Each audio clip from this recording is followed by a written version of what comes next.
Merci d'être parmi vous. Thank you very much for being here for the opening of our forum. So all afternoon, we're going to continue talking about the region where we are. There are 7 countries, 48 regions involved, regions that share the Alps, but share also a lot more. Today, they are facing shared challenges. We've got a shared future, so we should really coordinate to find some shared answers to these challenges. Seeing as though the challenges we face are so unique. Today, we have to rise to challenges which go beyond the administrative borders that separate us, and the challenges require holistic answers, even though you have to look at each case individually. So, during our 4 years celebrating the closure of the 2020-2021 French presidency of EUSALP, which was marked by many events and a lot of initiatives throughout the Alps. So we are talking about the development of sustainable tourism, producing local produce, developing sustainable mobility solutions, getting youngsters involved in ecological transition. Youth is a really important subject. We'll be coming back to that one later. Speeding up the energy transition, protecting biodiversity, and making the Alp region a model of multi-level governance. So today, passing on the flame, handing over the torch to the Italian neighbours who will be taking over the presidency for 2022, continuing on the good work which has been taken to date. But on top of that, there will be new initiatives that will be woven into the EUSALP for a sustainable Alpine region.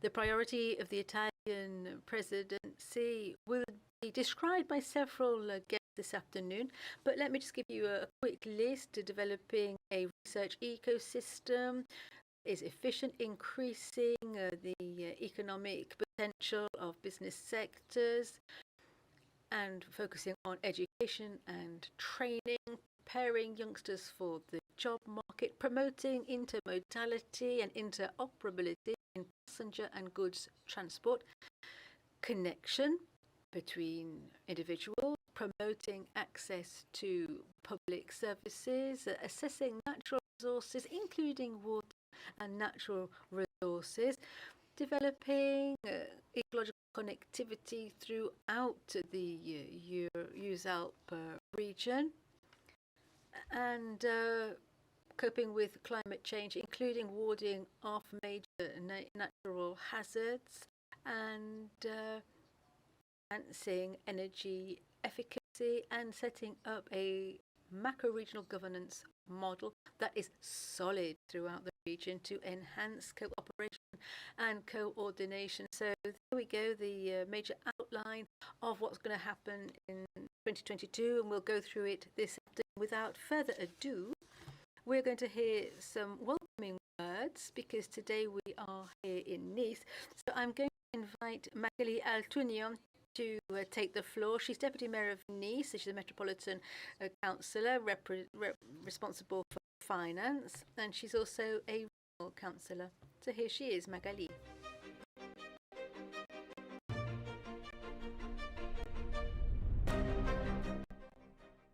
Hello, everybody. Ladies and gentlemen, ministers, presidents and vice presidents of regions, mayors, local councillors, ladies and gentlemen. As Deputy Mayor of Nice in charge of different things, I am happy here to welcome you here in Nice to talk about the forum of the EUSALP region. In the name of Christian Estrosi, who is Mayor of Nice and responsible for the PACA region, I would like to warmly thank Renaud Muselier, who is president of the region, for choosing to organise this event here in Nice. Thank you very much to you, Mr. Muselier. Europeans, Germans, Austrians, Slovenians, Swiss, Liechtenstein, friends from Germany as well, and France, whether you're with us in the room or remotely, here we are between the sea and the mountains, between the Mediterranean and the Alps, between cities and countryside, to talk about the wealth of our region with the wonderful landscapes, biodiversity and appeal. With 32 mountain communes in the Mercantour Nature Park with these perched villages, 7 ski resorts, mountains over 3,000 meters tall, its valleys.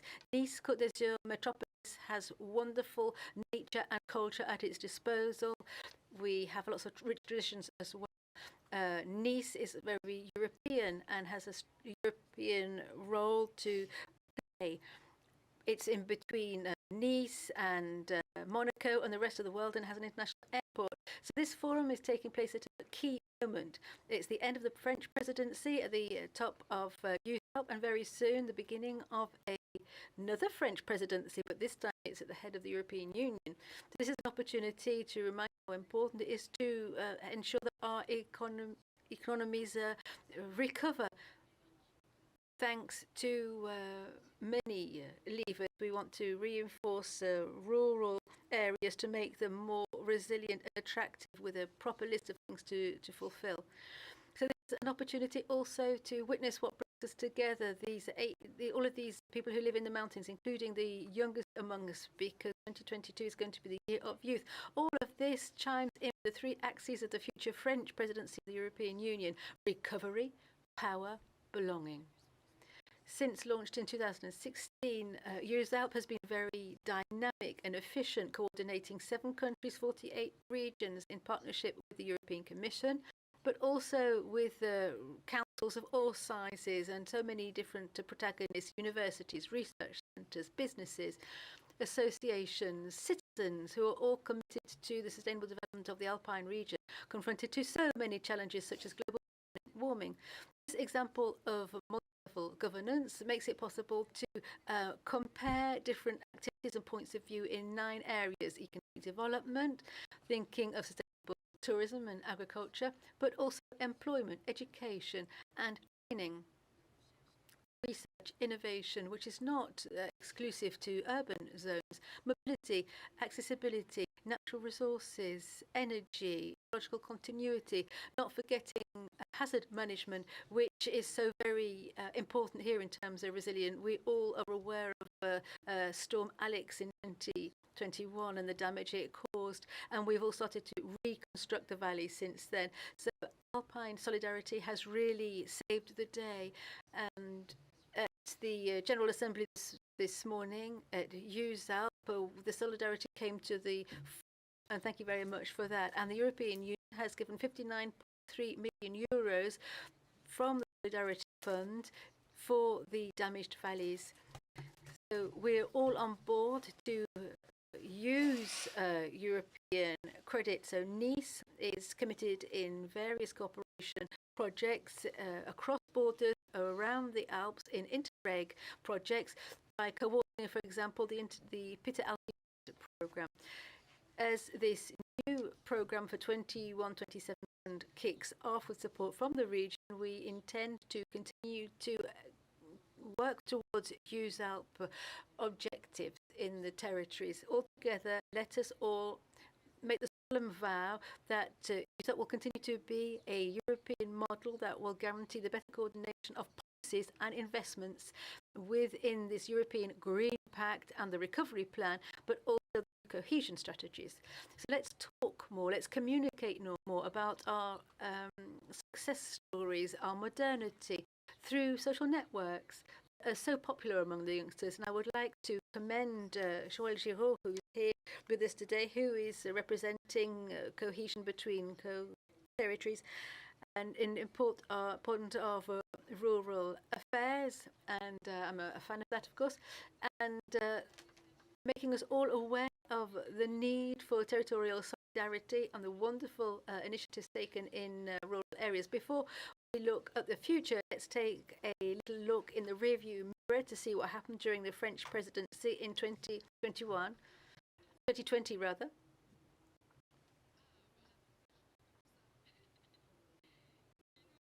And then we will hear Nicolas Blin, who's an ambassador of the civil society for the French EUSALP presidency. So ladies and gentlemen, here you are at home in Nice. Thank you very much for being here, and I wish you some very fruitful debates.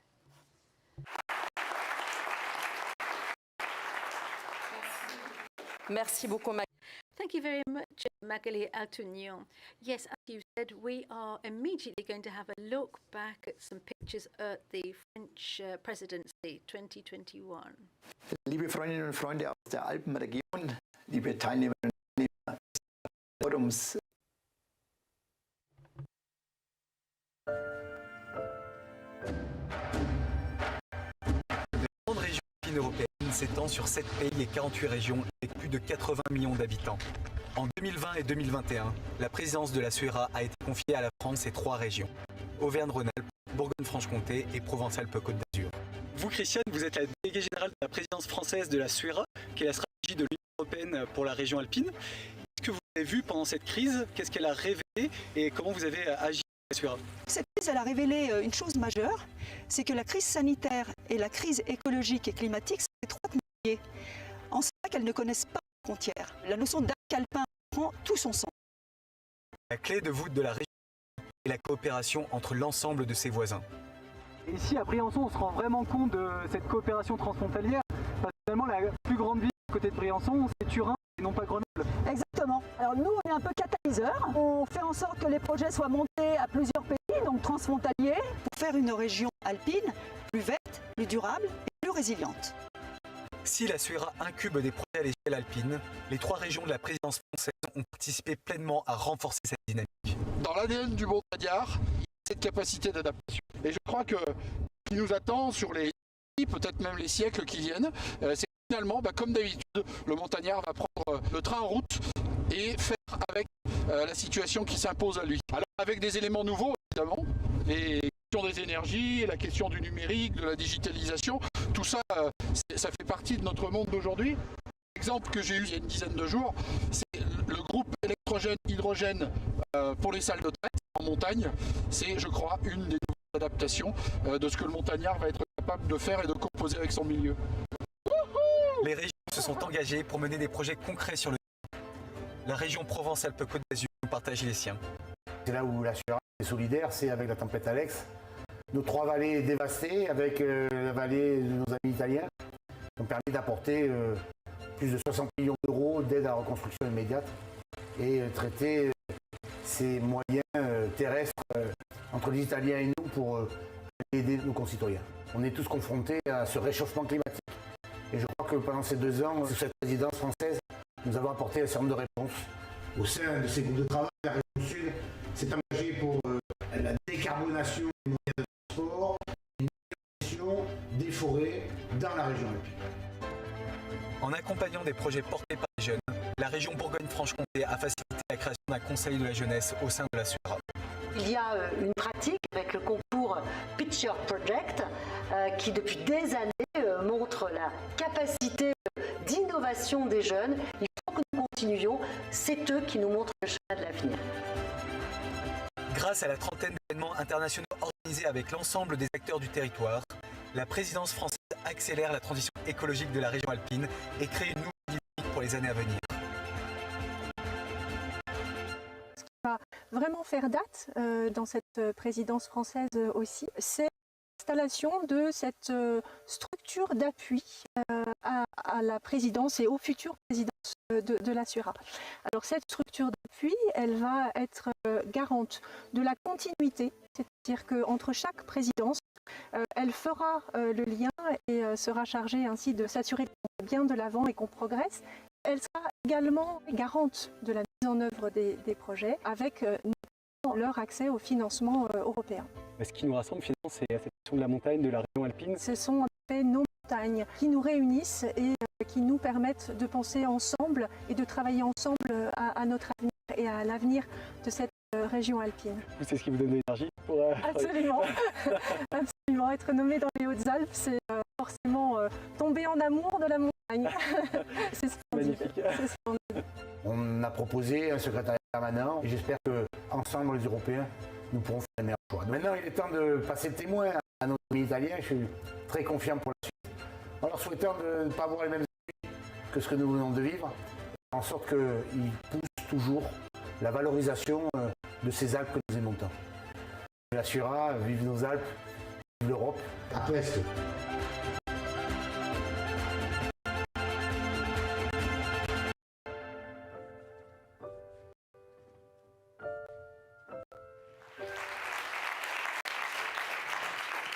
Merci beaucoup. Thank you very much. So, as we've just seen, there's a lot of solidarity and cooperation in this region, which means that today we can cope with all of the challenges that we're all facing. And it can give that spirit of resilience, which is so unique to this region. So, Nicolas Plein, I'd like you to come up to the stage. We don't have any hang gliders for you to zoom in on or anything like that, but you're very welcome anyway. So, you are giving a testimonial of the French presidency. You were an ambassador for 2 years of the French presidency. So what did that role involve, and how did you participate in the different EUSALP activities in these 2 years? Well, thank you very much, everybody, for the wonderful French presidency and all of the initiatives that were launched. I was delighted to have been part of that presidency. As you can see in the film, there was such a lot was achieved above and beyond all of the meetings that all the 10 of the different players. There was such a lot happening out on the ground. Concrete initiatives such as the Youth Council and technical support which is provided to the different issues which have been taken. And it's amazing to see that we're all together because we all love the mountains. And passion drives us to find solutions to combat climate change, the climate change that we really are experiencing now, because there's no snow anymore. And we have constructed a model on tourism which is focusing on snow, and now we have to have a more dynamic model, and we can see a certain number of people who are really motivated and who are really driving forward and who don't deny what history can teach us, but they are putting in new business models and keeping things alive and finding new solutions. Talking about solutions, what have you learned during these 2 years? We see quite clearly there has been a lot of cooperation in the region, a lot of resilience. It's so unique to this area. Together, everyone was rolling up their sleeves to combat climate change, region by region. Well, as Christiane said in the film there, for 2 years we were battling through with this health crisis, and that was tied into the ecology crisis and the weather crisis and the economic crisis. And it's really important with help from different countries. When there might have been some problems in some countries, the other countries would help.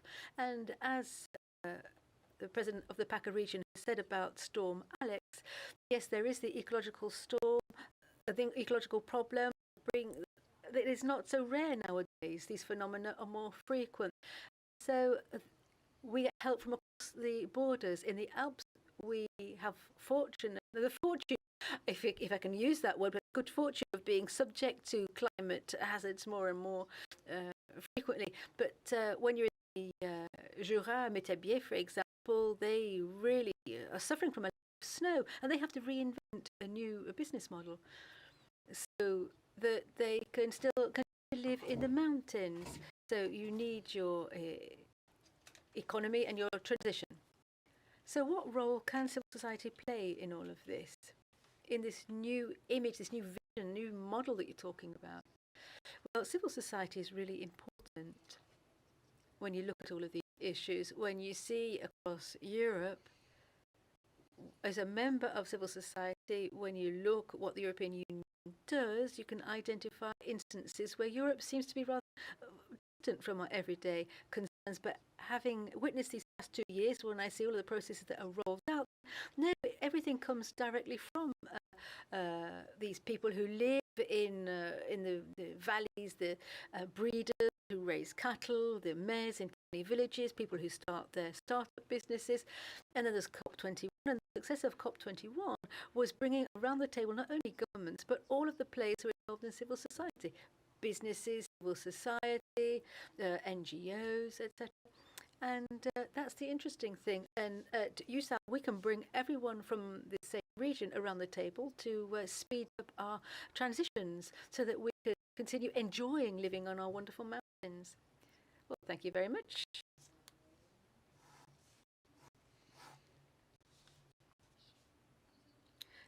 Now we are going to start with our opening session, and I would like to invite the following people up onto stage. Renaud Muselier, President of the Provence-Alpes-Côte Provence-Alpes-Côte d'Azur region, and the president of the responsible for the region of France,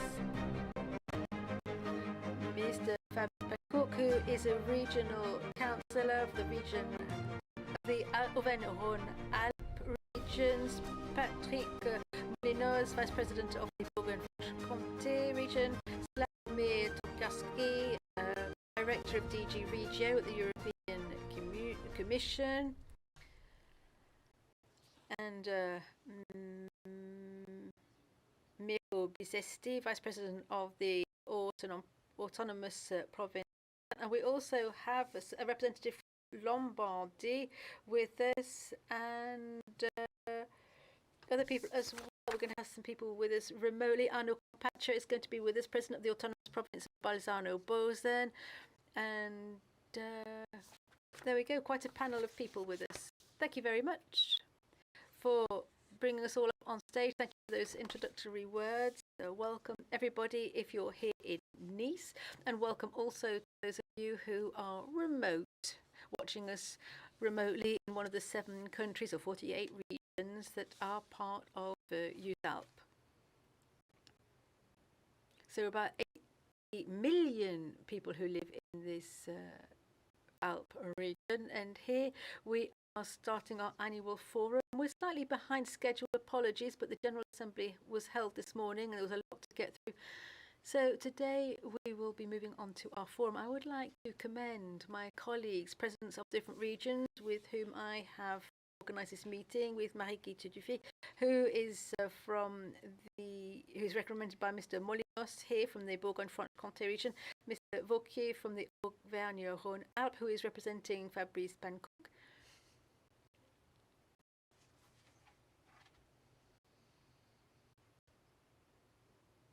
There we go. There's a comment about the film which we've just watched. So, Mr. Giraud, thank you very much. You represent the French government, and you have been with us by our side throughout. Madame Atugnon, who has welcomed us here in the name of Mr. Estrosi, and she mentioned this cooperation in the Alps, in the PACA region. We've got 6 départements, 6 of those names begin with Alp. And so it just shows how important the Alps are to us here in this neck of the woods. So, yes, we are just finishing the French presidency. I'd like to thank all of those who worked with me on that, and all of the councillors who worked with us also, Madame Emily Wood, Madame Bouty-Forestier, and who really are involved in work in the valleys that were damaged by Storm Alex, Mr. David, Madame Roussi, and the different mayors, Mr. Voller and Mr. Berget. So all of our European friends are with us today. We have the General Consul of Germany, we have the Prefect of the PACA region, we've got representatives of the Département, we've got representatives of the European Commission. So it's a pleasure for me to open up this annual EUSALP Forum 2021. This is a very young macro region, so we all are really tied to our valleys, our resorts, our Alps. These Alps, whose characteristics are absolutely outstanding with a unique identity, the Alps. We are fortunate enough to live among the Alps. So people have different opinions about the Alps. There have been 10 Olympic Games have been organised in the Alps.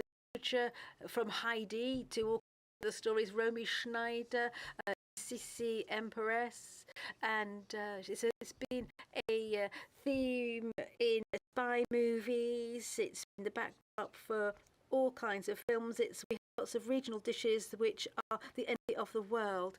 So leisure, lifestyle, biodiversity, sports, and human epics. So we have a shared destiny, and we share the same threats and challenges too.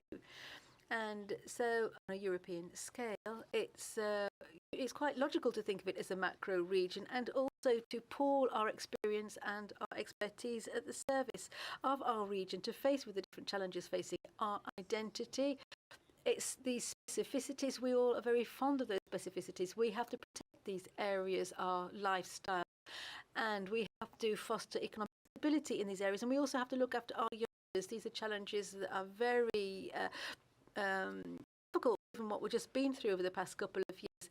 And I will tomorrow have an opportunity to talk about the different actions which have been carried out for our citizens. And our young ambassador who spoke earlier on was able to see with his own eyes how Europe seems as if it's very complex and very distant, but really when you know how to work with Europe, it's really by your side every step of the way.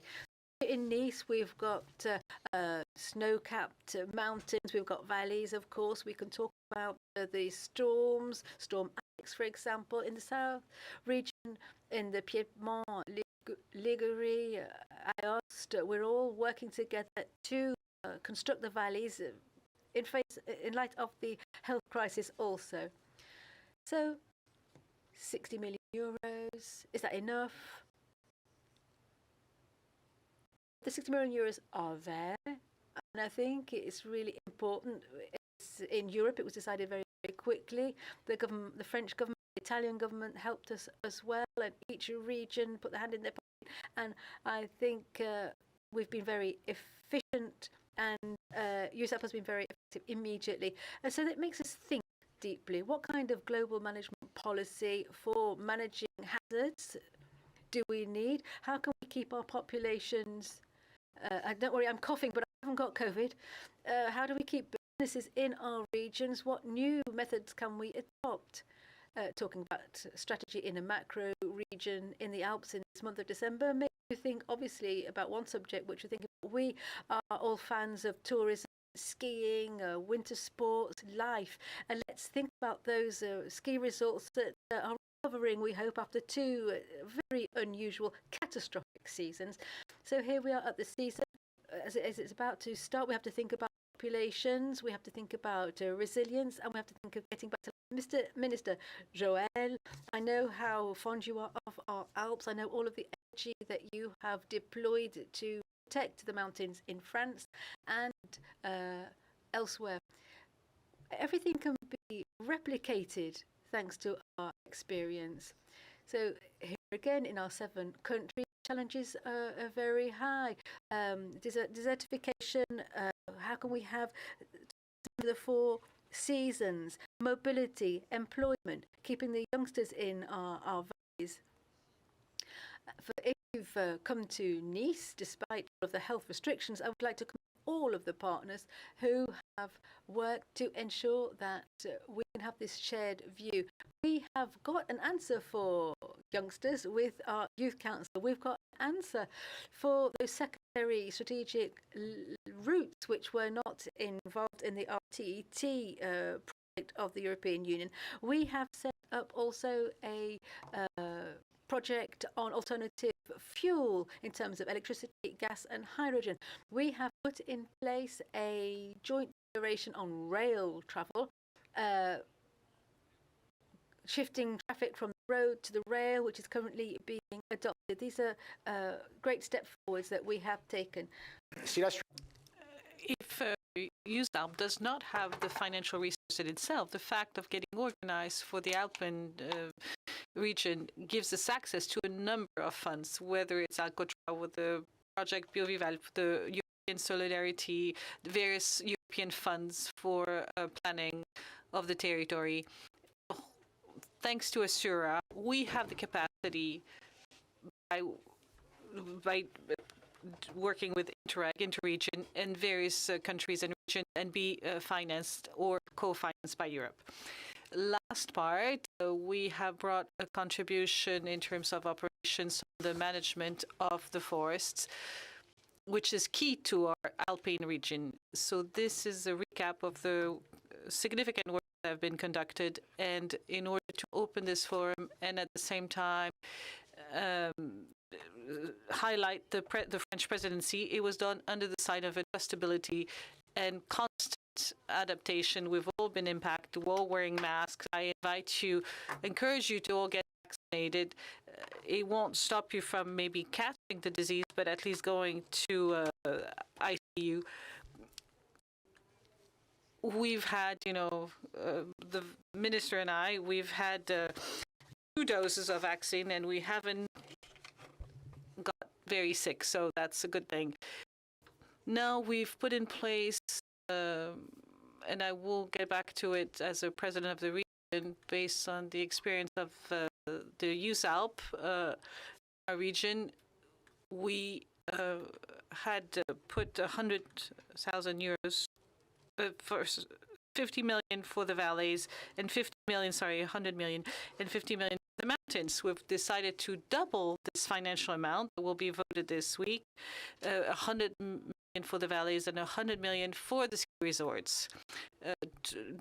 Touristic development, agricultural development, and for the ski resorts, 3 pillars: modernization of the equipment for the ski, diversification of tourism for resorts, and energy and environmental transition with hydrogen, with zero fume cabins. So these are a few concrete examples which show that from the top of Europe, we get to the cabin in the mountains. And that's the only thing that matters, is that every one of us, wherever we live, wherever our language is, we can be happy there and grow there and raise our children there. Thank you for all of you who are watching us. Thank you, Mr. Minister. I know you have to leave us. Thank you for being here for now, and thank you to all of you for your commitment.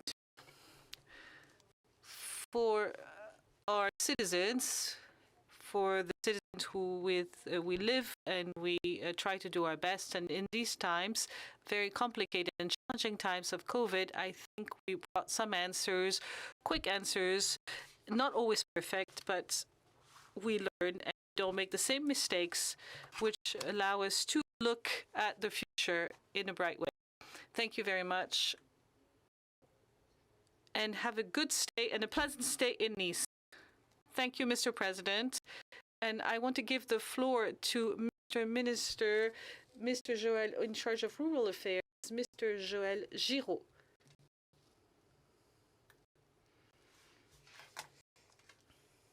So I don't want to repeat once again all the protocol, because since we're passing the presidency to Italy, I'm going to do it the Italian way. And I'm going to say autorità, which is much more simple.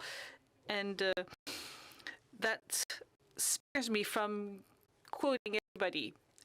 But I would like to thank the person who welcomed here, Madame Deputy Mayor. I couldn't help but noticing that she's a fan of a little clip that we created every week, except for one time where I was suffering from COVID and I was in isolation, so I couldn't partake in it. But it's for the rural break.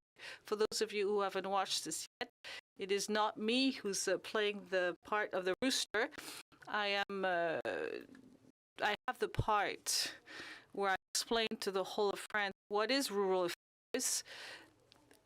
And for those of you who are Parisian, it stops everyone from having a cliche on the mountains and the life in the mountains, which is very far away from the reality in the territories. And we've talked about it all morning, but these territories know how to innovate, because in order to survive, they had to innovate. So that's a major difference with those territories. So thank you, Madame Deputy Mayor, for that. I didn't doubt, as the opening speech of the EUSALP, you were going to talk about mountains, because I would like to say it again, the anchoring of the metropolis of Nice in the mountains is particularly strong. I was telling this morning that it's the only metropolis that goes from the Edelweiss to the fish that you see in the Bay of Cannes. You have a metropolis that has a majority of its territory that is in a mountain region.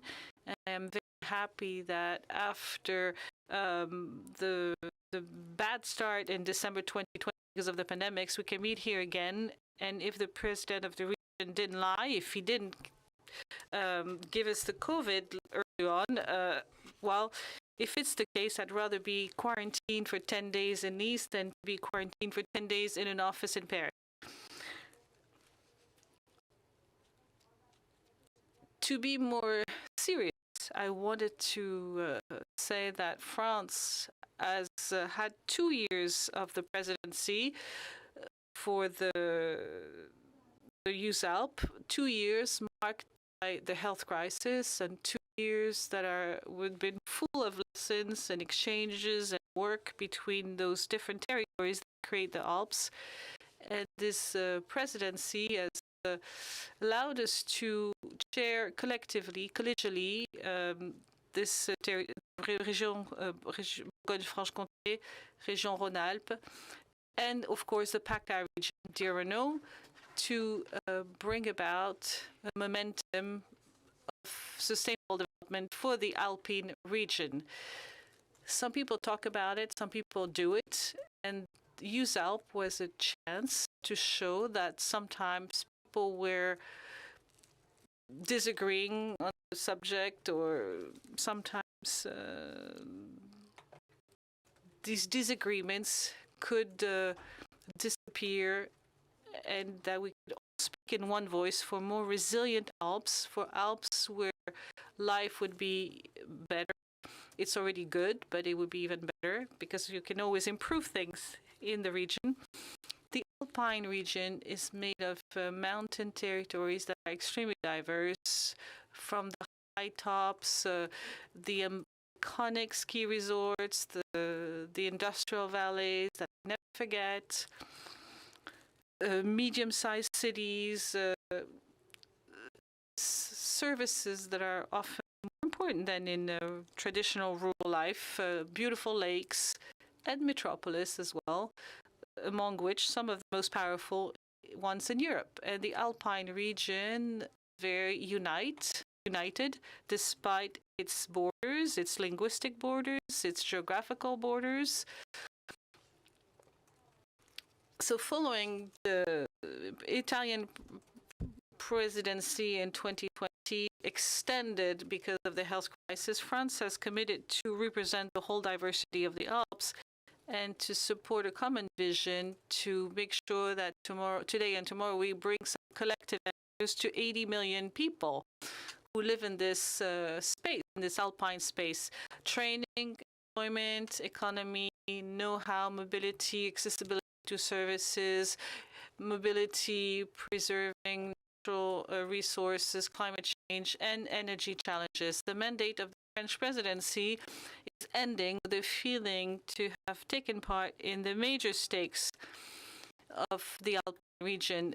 And just to talk about one thing, the challenges of tourism. Once we drew the assessment, this approach in the valleys that's conducted and that's showing results, and that was inspired by the national program, which is the program Future Mountain. I really hope that it could last in time, and that in space it would impact the whole of the Alpine arc and all of the states who are part of the EUSALP, because they would be completely illogical not to have some consistency throughout the Alpine arc. I'm very proud of what we did with the French presidency of EUSALP, and I want to greet Christiane Barré and all the teams who worked on it, and also all the teams of the regional councils, because things didn't happen without any work. It was a complete teamwork. And I'm also very proud now that we're about to hand over the presidency to our dear Italian friends. It is actually a very happy coincidence that we're holding this last event of the French presidency here in Nice, which is the most Italian city of all cities in France, to pass the flame of the presidency for 2022. Be a consistency, a continuation in the way that the EUSALP will be viewed. Our issues are the same. The fight against climate change will remain the major priority to protect the beauty, what I call the wow factor, biodiversity and mountain nature. I know that the approach that we chose, the tailored approach, territory by territory, will last as well throughout the next presidency. EUSALP is operational, is efficient, is the very same real example of a macro-region strategy. Madam Deputy Mayor, you have put things in the right order. You talked about the French presidency of the European Union. And it's true that the work that we have conducted within the framework of the PFE that we do with the DG Regio, and I would like here to again commend all the people who take part in the DG Regio. This French strategy, I've already attended the first meeting, and I was not the only one to realize the real implementation of Article 174 of the Treaty of Lisbon. I've lived in a few countries where we pronounce for in a certain way, like in Switzerland and Belgium. The strategies must adjust to the areas that are not very dense, that are rural areas.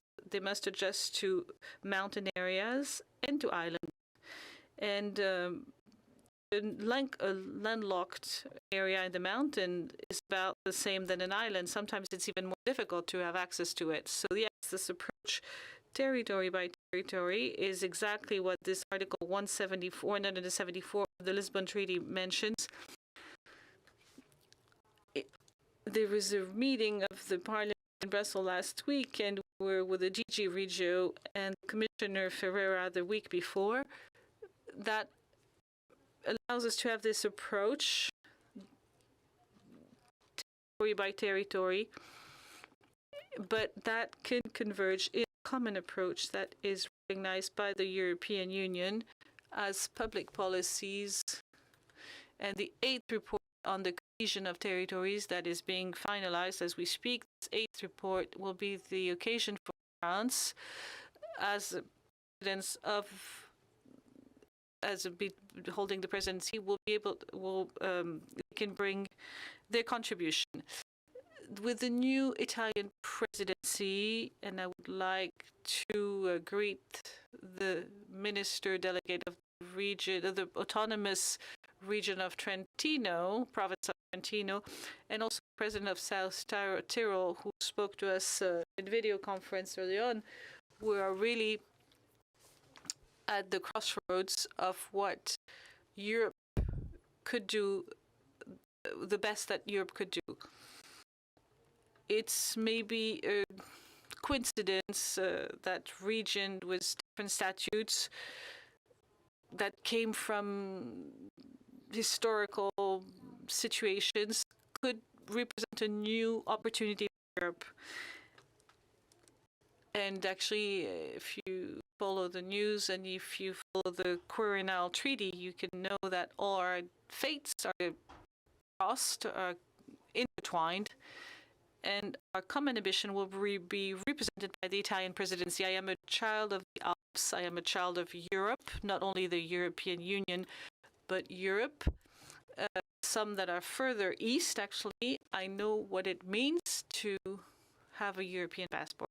I was a member as foundation of the Federal Union, European Union, because I believe that the European Union today, throughout its macro-region strategies, as we presented them, whether they're on Baltic, on the Danube, on the Alps, these are pragmatic answers that will allow us not to speak about nation states, but to speak in one voice with this differentiation policy on each territory.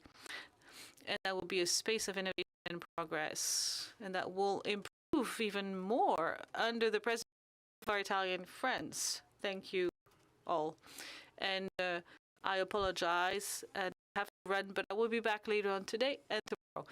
Thank you. I would like to invite now Fabrice Pankouk to join us, who's the Regional Councillor Delegate for Mountain Valleys, Auvergne-Rhône-Alpes region. So we're running about 40 minutes late. So I'm going to still please ask you to stick to the time that you were given. Thank you, Mr. Minister, Mr. President, and I want to say, dear friends of the mountain, by greeting this new Italian presidency. If we're gathered here today, is because we have something in common. We have territory in common, and we have this heritage that we need to proudly defend, support, and guide. The strengths of EUSALP, what we've seen so far, is that it's this shared dynamic that allows us to have a common vision, particularly at a time where we're passing the flame of the presidency. The definition of the strategy of the future in this very special context comes from common assessment. EUSALP is the strengths of 80 million people in different directions. First of all, the direction of sustainable mountain, particularly on the side of mobility and energy, but also of the choices of planning that we will make, way beyond, by the way, that the law of climate and resilience is urging us to do. The issue of energy is crucial. The question of hydrogen that I'm strongly defending, with the distribution network that we need to implement, and of course the production of green hydrogen and decarbonated hydrogen. And by the way, we'll note the event planned in Bolzano in May, next May. We have experienced an incredible event, which is the Assembly of the Tourism of the Mountains, and we need to also support with EUSALP this momentum that is in front of us and go above the winter season or the ski season and really address tourism throughout all seasons, the 4 seasons. And also maybe try to address all the different levels of the mountains. Mountain productions, whether it's wood, but all of the farm sector, the agriculture sector, that are high quality sector, with circuits that are always short, contribute to the strengths of what we have implemented. Let's never forget that this mountain, beyond its economic power, it's also this territory that we like to go to relax, to contemplate, to admire, to walk in, without any other aim than just appreciating the territory on which we live. This goes back to the dimension of well-being. Well-being goes hand in hand with health, and that characterizes our mountain territories. This territory, we want it to be alive. We want it to be lived in, and it only makes sense if we look at its youth. Its youth that takes a very fundamental part in the years to come, while they are affirming the creation of this youth council and the preparation of future generations to enjoy a territory with all its qualities. We have it to guide it, support it, and prepare it for the challenges of tomorrow. This is what we're doing, preparing the generations of tomorrow by giving them the keys to understand, to make decisions, and to take over the management of the territories. This is clearly something that should motivate us and give us hope for our Alpine territory. Thank you very much. I now invite Patrick Molinos, Vice President of the Bourgogne-Franche-Comté region.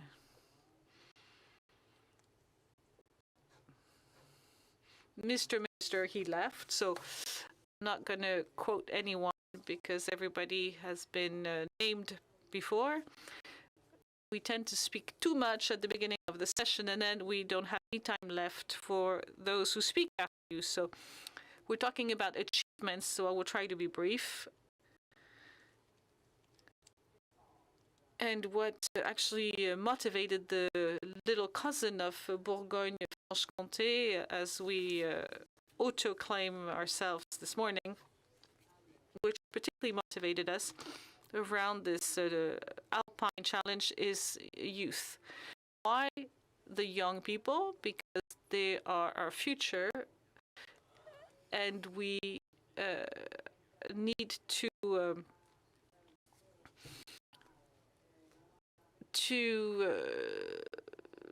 look at them with in a different way than we tend to as older people, because we're caught in the reality of our structures, of our rules, and all the difficulties that sometimes stop us from dreaming.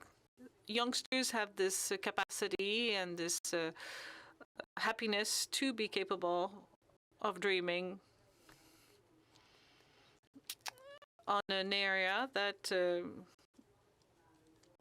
we're looking at, this European area that goes way beyond borders. The challenges for the mountains are numerous.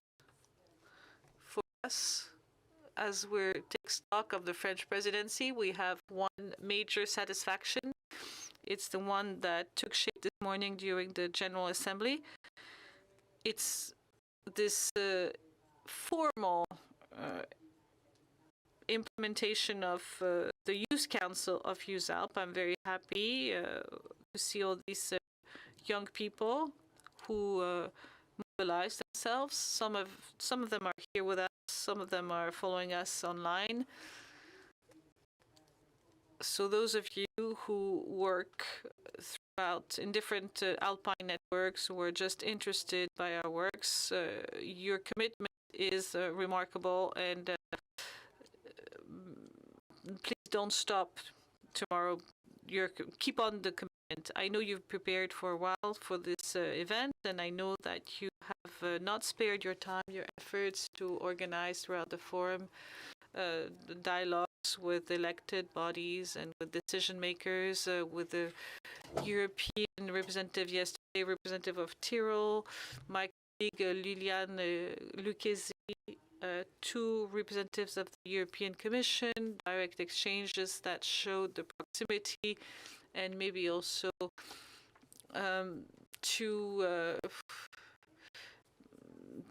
to change the view on the distance that could be between elected officials and the citizens. They're just regular people who get entrusted for a period of time, a responsibility that stops as soon as the citizens think that they're not capable to do their job anymore. So the elected people are the same than other citizens. Let's remember that. So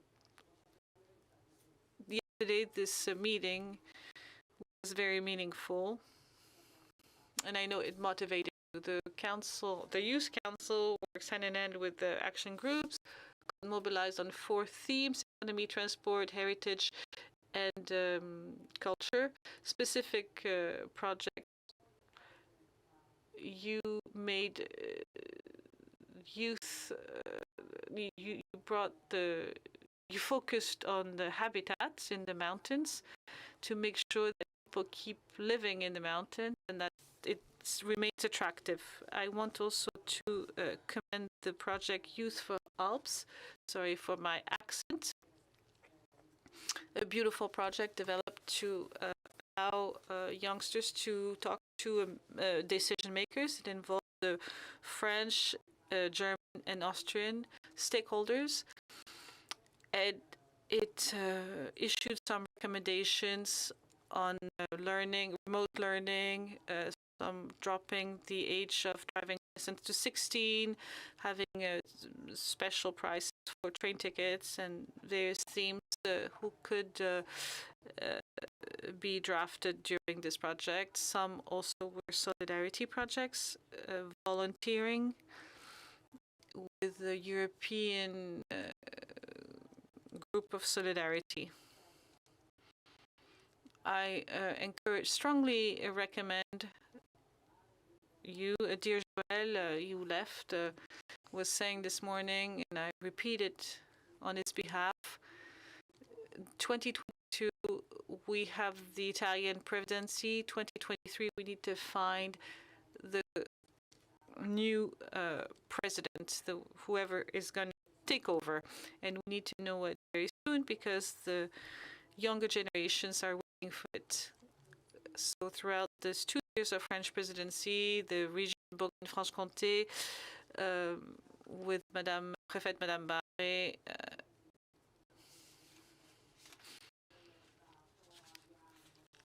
in collaboration with the Tyrol, and I really thank them, has made sure that young people have a very big place in our works of EUSALP. Many other structures helped us and supported us, and I want to thank them for that. I'm thinking about the CIPRA, the ALPINE Convention, the EUSALP Convention, and I invite all of those who wish to participate in those works that will be continued beyond our presidency. A point, side note, when I get into a new group, people call me Molino. My name is Molinos with a Z, and this ending in Z is actually from the Alps. So I am also coming from the Alps, and I am very happy to be involved in this project. So you can be assured to have the support of the Bourgogne-Franche-Comté region. Thank you very much. Thank you very much, Mr. Molinos. So we're going to now welcome to the floor Slavomir Tokarski, who is the Director of European Territorial Cooperation and in charge of macro regions, Interreg program implementation. The floor is yours. Let me start by saying that it is with great pleasure that I can participate on behalf of the European Commission in today's event. And it's a good occasion to compliment the French presidency for what has been achieved so far, but also to express our trust and conviction that the Italian presidency will match this performance. And it is crucial that we see continuity and complementarity in this transition. In line with the work done by the French presidency, the next Italian presidency will focus the EUSALP on priorities such as promoting digitalization through the Smart Villages initiatives or green infrastructure. The EUSALP will also be setting up a common macro-regional educational space that would give young people green and digital skills they need to play their part in green and digital transition. It is important because ultimately, as we also heard from my predecessor, the future of the Alpine region will be determined by the decisions of the young generations to live and work together. It is young people who are seeing with their own eyes how climate change impacts their present and future. It is young people for whom the success of the green and digital transition is defining their lives and work careers. But it is also young people who often have the best ideas how to achieve it, because they have a natural tendency to question the status quo, which is a precondition for this success. And this is why, having the EUSALP Youth Council now set up, we shall use it as a great space for dialogue and co-creation, for promoting new approaches, such as social innovation that follows on social needs and aspirations of younger and elder generations, and for cooperation, because young people have a natural instinct to cooperate with their peers across regional and national borders. So let's use this opportunity, not as something on the top of what we do in EUSALP, but right in the center. At the press conference, a journalist asked about EUSALP comes with any money. No, it does not. It is the space where we are looking for the best ideas for cooperation. But ideas should be followed by money. And this takes me to the plea for embedding the objectives of EUSALP in EU-funded programs. We are in the right moment to do it now, when Member States and regions finalize the 21-27 cohesion policy programs. So it is crucial that these programs include the priorities of the EUSALP strategy. And it makes a lot of sense, as the strategy tailors the EU priorities of the green and digital transition to the needs of the Alpine area, linked by common challenges, such as climate change, but also by common geography, history and culture. The cooperation and joint investment is a natural reply to these challenges. As said by President van der Leyen, there are no issues where less cooperation would provide an answer. So let me finish by a word about the value of cooperation in itself. We all have been, to a certain extent, traumatized by COVID, especially younger generations, which often filled us with the feeling of loneliness and anxiety. We are often now talking about regeneration of nature. But by working together, by finding the spirit of solidarity and friendship, we can also regenerate our human relations, bringing back trust in people, society, and institutions. And this is also very important. Thank you very much for your attention. Merci. Merci. Thank you very much. Now we're going to hand over to some guests with us remotely. Apologies for having made them wait for such a long time. We're going to talk to Raffaele Cattaneo, who is Minister for the Environment and Climate in the Lombardy region. Thank you very much for being with us. So sorry to have kept you waiting. The floor is yours. You probably want to talk about the Italian presidency for 2022 and your priorities. The floor is yours, sir.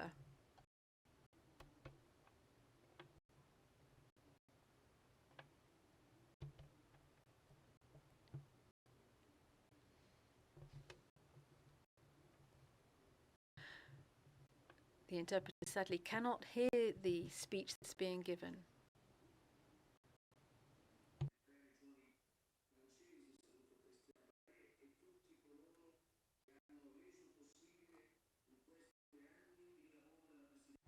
The interpreter sadly cannot hear the speech that is being given.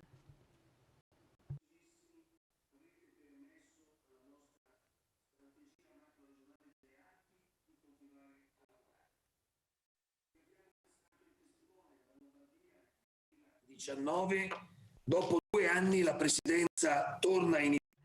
So after 2 years, the presidency is coming back to Italy next year. It will be coordinated really well by the autonomous regions of Trente and Bolzano.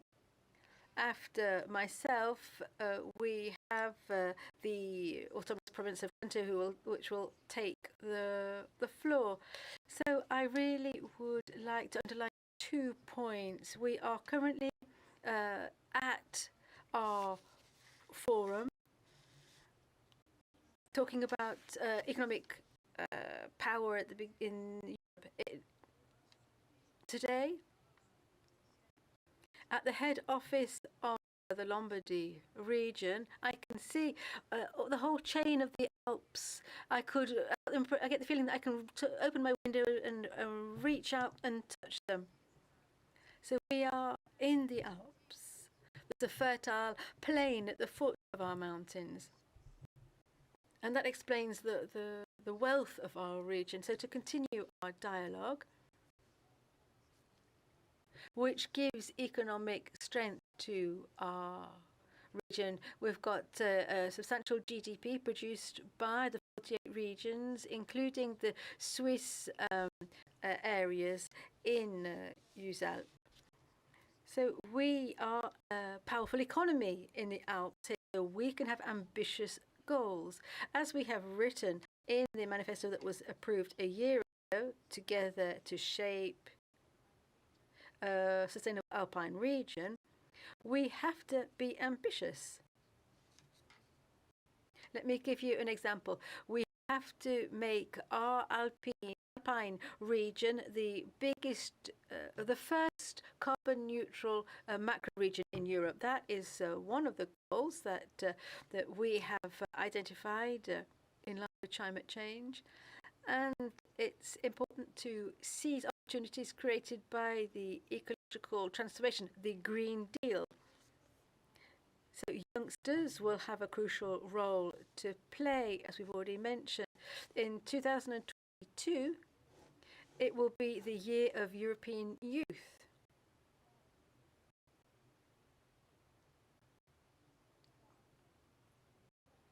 And the work that we are going to do in our action groups will be absolutely essential. I'd like to outline 2 points, which are concrete goals for 2022. Thanks to the work that Arnaud Compaccia will carry out and Mirko Bizesti, in 2022 will be the year during which the Permanent Secretariat will start to work. It's something which we wanted in Lombardy. The French wanted it as well. We obtained that. It will be a perfect tool for working together better. It will reduce the administrative barriers. It will enhance the quality of our initiatives so that we can have governance on several levels, whether we're talking about this. So this is going to be the year where our Secretariat is going to become operational. It will help us to deploy our strategies. And then there's going to be a new European programming period opens, which runs up until 2027. It's important to quote the European Commission from December 2020 about macro-regional strategy. It highlighted the need, the pressing need to integrate priorities in macro-regional strategies within the European Union funding strategy for 2021 to 27. 2022 will be a crucial year to achieve that goal by creating a network of authorities that coordinate these different projects, which we wanted in Lombardy with the French presidency, of course. These resources will help us to reach our objectives and to demonstrate the strength of our macro-regional proposals. We have this manifesto, which is so up to date. Allow me to wrap up. We can talk about the term embedding. We are developing products and using European funds, and we have to projects their true original meaning back. We have to have policies that construct an integrated type of governance in the Alps, which is more along the lines of the Europe of the peoples, of our forefathers, constructed from bottom up, which is kept alive, which is lively, and that's the nature of our strategy. And I'm sure that with the wonderful contributions of our colleagues from Trento and Bolzano-Bozen, then we will do wonderful work and rise to very high challenges. Enjoy your work, everybody. So we have another remote speaker, Arnaud Compaccia, who is president of the Autonomous Province of Bolzano-Bozen. Welcome to you, Mr. Compaccia. Once again, sincere apologies for this delay. The floor is yours. Thank you very much. First of all, I really would like to thank Raffaele Cateno, my friend and my colleague, for his words of introduction. He's just introduced you to the notion of the Italian presidency. He said a lot. I will simply add a few words. Thank you very much, Raphael. I agree 100% with what you said just a few moments ago.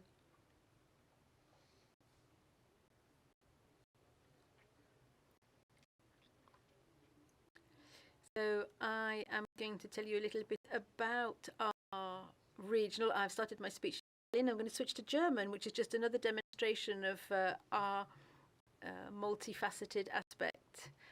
So let me get down to the nitty-gritty here.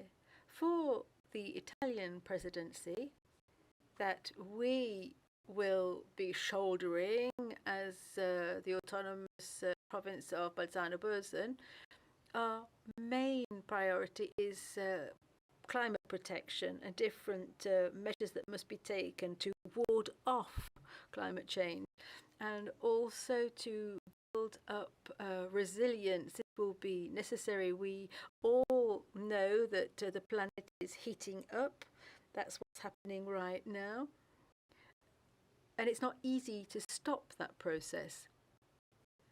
So we have to put fossil fuels behind us, and we have to use new resources. Now, what can the regions do? What can we do in our region? I'm sure that with our small and medium-sized centres, we can do a lot of things. I think it would be a good idea for each region, for each centre, to have their own strategy and make their own contribution to combating climate change, whether it's a convention between the mayors, or whether it's an assembly of communes, or whether we're talking about energy sober towns. It's a question of having a green revolution. That's what we need. And that will enable us to identify new economic opportunities. Of course, yes, there are risks linked to climate change, but we must also grasp opportunities that are linked to the same phenomenon. Action groups are at the heart of our work, at the heart of our joint strategy. Those action groups must develop ideas. They have to turn them into reality. They have to make sure that it's possible to deploy the projects. And that deployment must be funded, of course. As Raffaele Cataneo said, it's all about embedding the projects to make sure that the resources are available for a certain period of time, and the different national strategies in the Green Deal, everything has to be used. So we are delighted. We're really looking forward to 2022. I would invite you all to get involved in the action groups. And I really do hope that a lot of you will attend in person the opening in Bolzano-Bozen. We'll have an opening ceremony, and there we'll have our annual congress, which is a successful project. Its reach goes much further than our own region. It goes through, Reinhold Messner is going to be there. He is an influencer, and he will be with us at our conference, and he's going to make a speech. So once again, I would like to thank the French presidency for its wonderful work, and I invite all of you to come on the 26th of January 2022 to Bolzano-Bozen. Thank you very much. Very good. Now we're going to hear from the Council for Educational Culture of the Autonomous Province of Trento. He's going to talk about his region and their commitments and key issues such as climate change. Thank you very much. Thank you, everybody.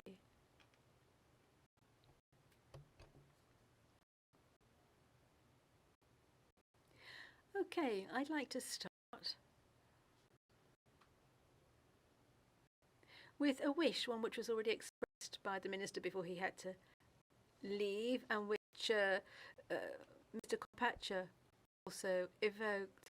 Our job now to share our experience of Alpine regions we've carried out a lot of work. The populations have made certain sacrifices. We have managed to achieve certain goals, and thanks to a spirit of cooperation between populations, we will be able to work together in the future.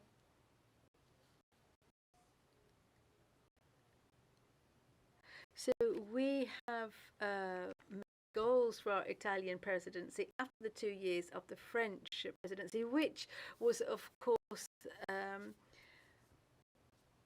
challenged by the pandemic. This morning in Nice, we started our General Assembly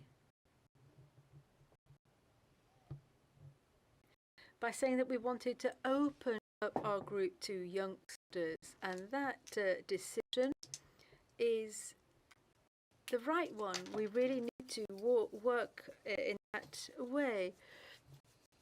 We talked about the economic strength of our region. Our goal has to be to increase cohesion between our territories.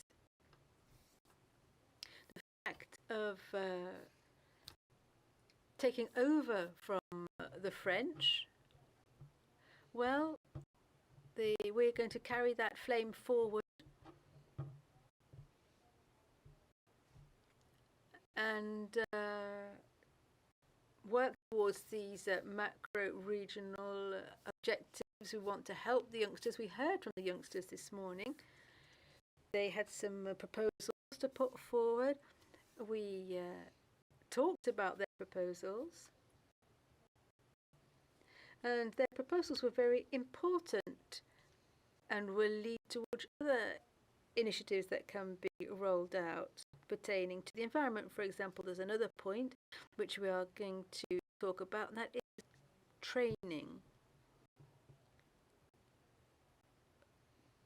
It's important for knowledge in our macro-regional region.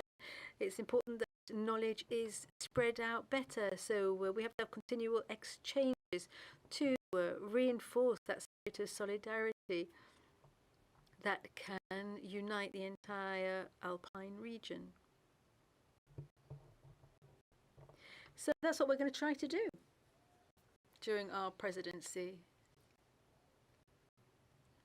And so once again, I would like to encourage you to come at the end of January and participate in our first meeting in Bolzano for our green and digital transition. So we need to reduce the gap between towns and valleys and mountains, thanks to hard work, sacrifices, and also to solidarity, the solidarity that exists between our populations. Well, thanks to all of those things, we have been able to create a very healthy territory, and we have to make sure that it is still healthy 30, 40 years' time by making the right investments. In the video that we saw, I really liked it when it was said the Alps have to bring us together and not divide us. The mountains can be an item or a factor of unification and be so very fundamental for the construction of our future. I would like to wrap up by mentioning the slogan of our presidency, which means let's all step aside and look at the stars. So long live the Alps. Thank you very much for participating in the opening ceremony of our EUSALP meeting. We're going to move straight into our roundtable this afternoon. Our first one, we're going to talk about ecological transition, how we can cope with climate change. And we're going to start with our first panel. EUSALP acting against climate change in the Alpine region. We're going to welcome to the stage Hugues François, who's a research engineer at the University of Grenoble-les-Alpes. We have Ingrid Philippe here with us by Zoom. She's in charge of transport waste management and sustainable development in the Tyrol. We have Chantal Emeyoud with us, VP of the PACA region, and she's in charge of mountains and European affairs. We've got Leandra Kreiser, who's a member of the EUSALP Youth Council. We've got Philippe Alpin, who's Vice President of the DO Department in charge of territorial development and European affairs. And we also have Wolfgang Krummer, who's head of research at the Mediterranean Institute for Biodiversity and Ecology in Aix-en-Provence. So do take your seats.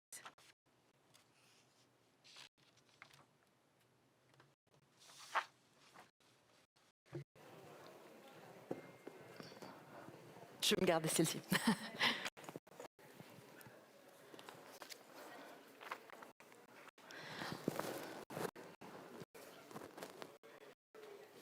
J'ai pas entendu.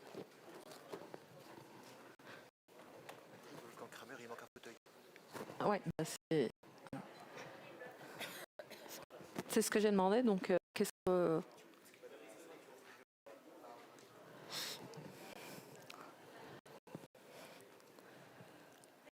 En attendant qu'on nous rajoute un... Je vous en prie. Non, je vous en prie. Je vous en prie. Parfait. Bonjour à tous.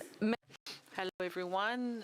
Thank you for being here. I would like to start with Mr. Hugues François, research engineer at the University of Grenoble-Alpes, a researcher at INRAE, conducting work in partnership with Météo France, the weather change. About it this morning impacts us in a direct way. It just take a look at and the EPC, the decisive, we need for this. When we speak the weather forecast, number of events, particularly last, depending on greenhouse gas emission. In light of scenarios, including the into 20, we cannot right now gas emissions move on neutral emission because that takes long. What happens by 20 will see of less impact and for enemy of sorts that reduce the life of mountains.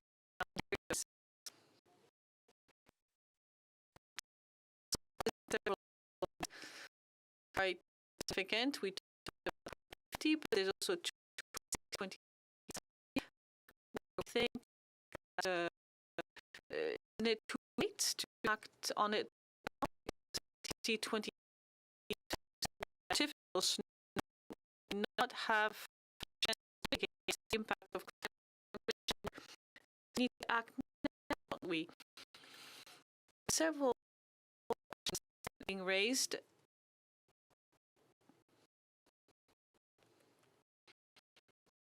First of all,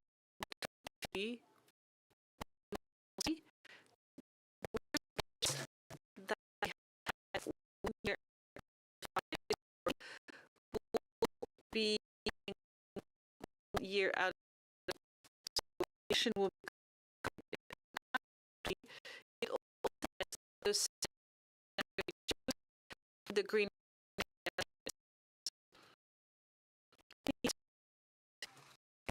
that we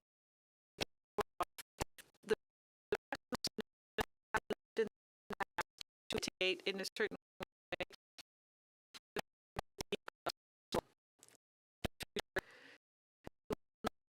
Favor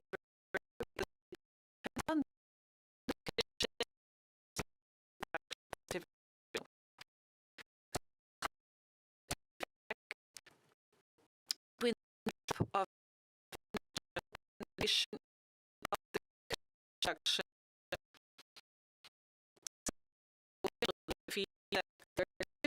will not allow the variability of no fall. Means that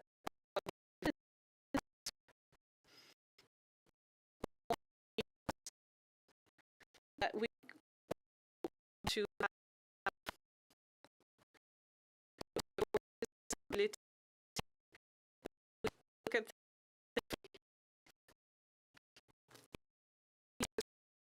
the paradox of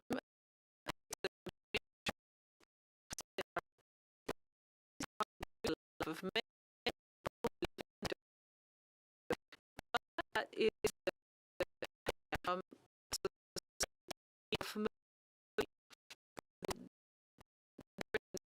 production areas. One to the other. These investments aiming at guaranteeing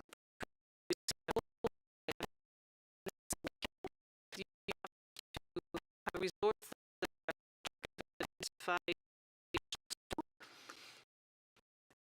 lead to science further away to extend the impact and life, such as really make us think about the strategy to make strategies to put it in perspective, and adjusting going to aggravate and rates. I'm asked to ask the speaker to because I'm going to give the camera because you need to. You are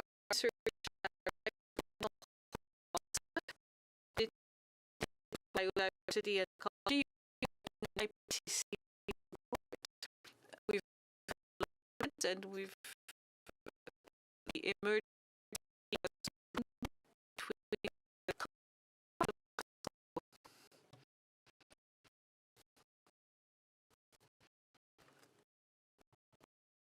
thank you very much. I'd like to and I will follows the world climate is the world to make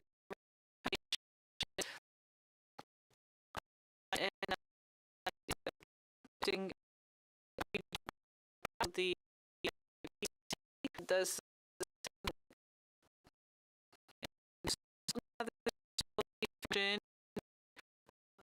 sign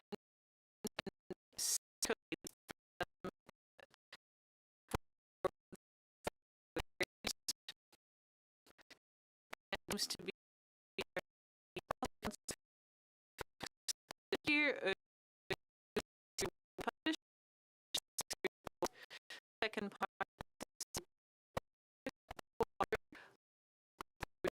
as far as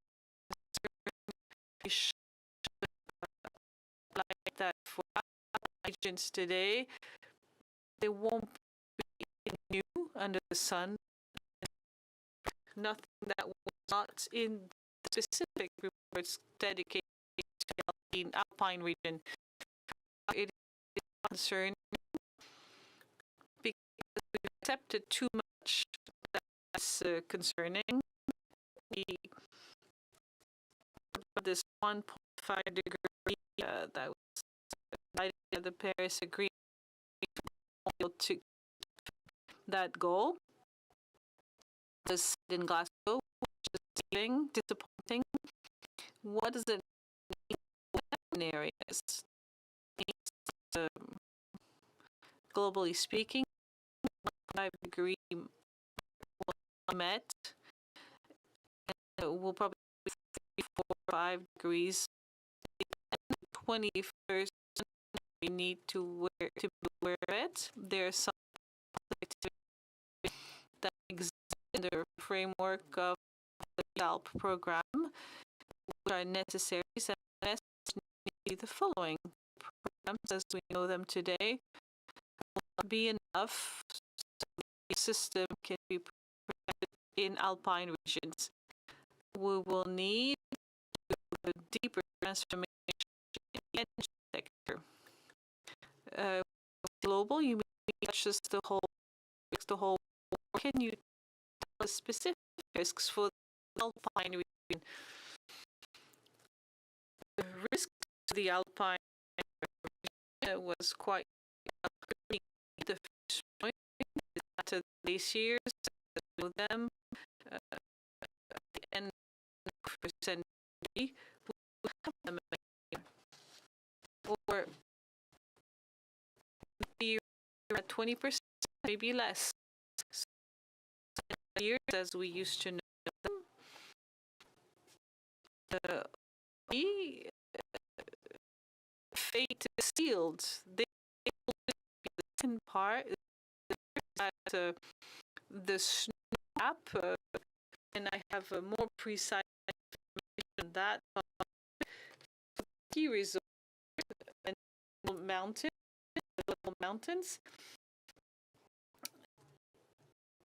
only of the snow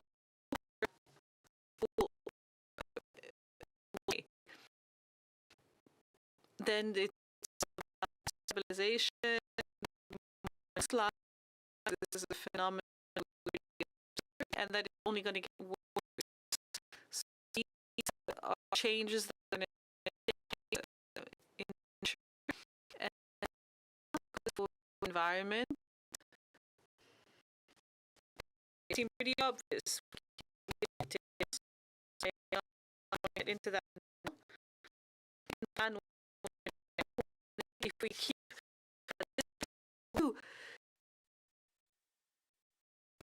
make this sustainable, but the type of specific to this region, yes, it is the question that we from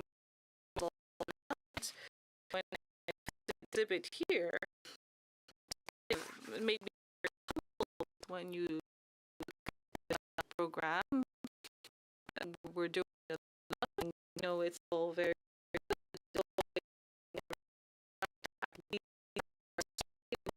that I'm concerned further than that to transport and it that transport has to be decarbonated. I cannot drive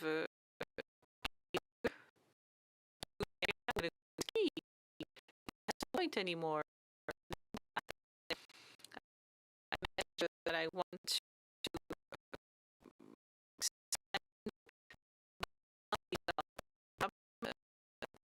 where the European the risks created control anymore. The resilience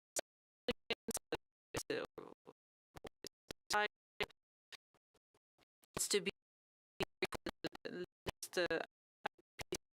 not going to be for the ecosystem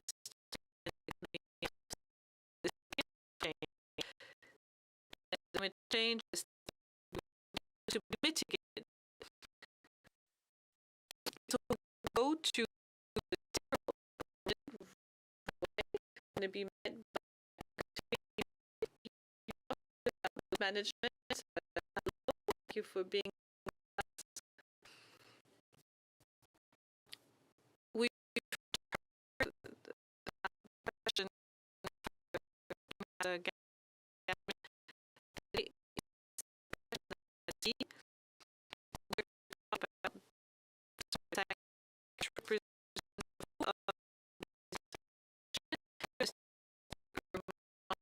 doesn't make sense to drive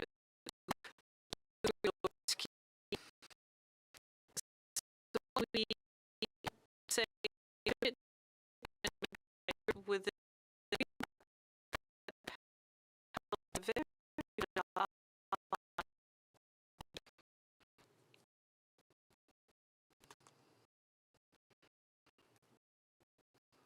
hello, I'm a bit new to the floor. Sorry that I be with you regarding the term in the tourism sector.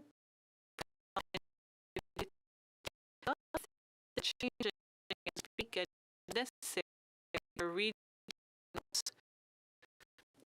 Looking at the economic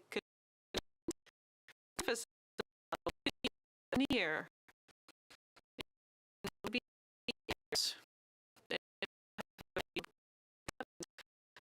have creation together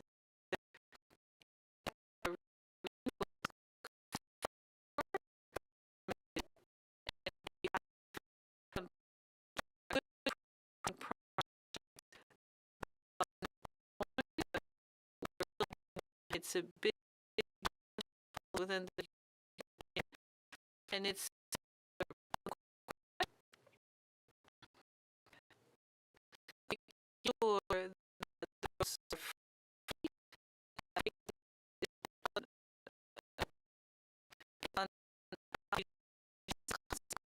the nation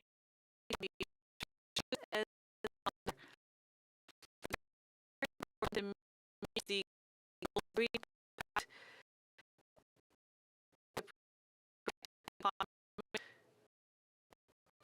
small because we are at the heart and we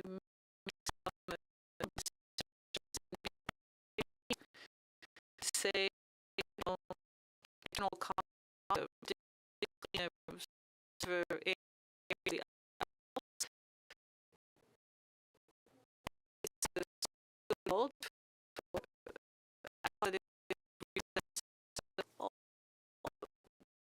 we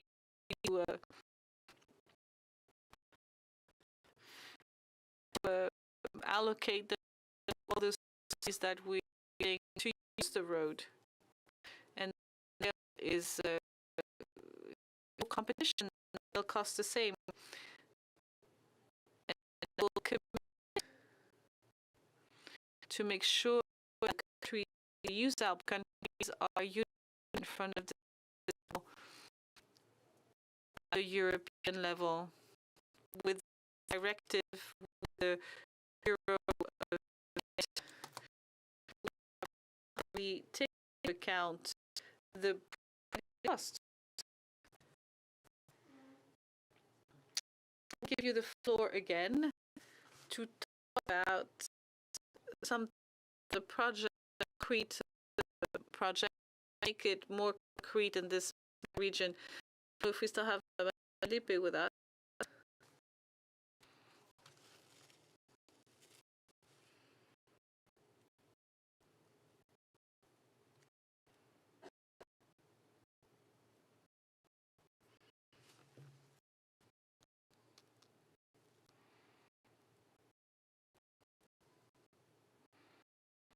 Okay, sorry, it works. I had my mic.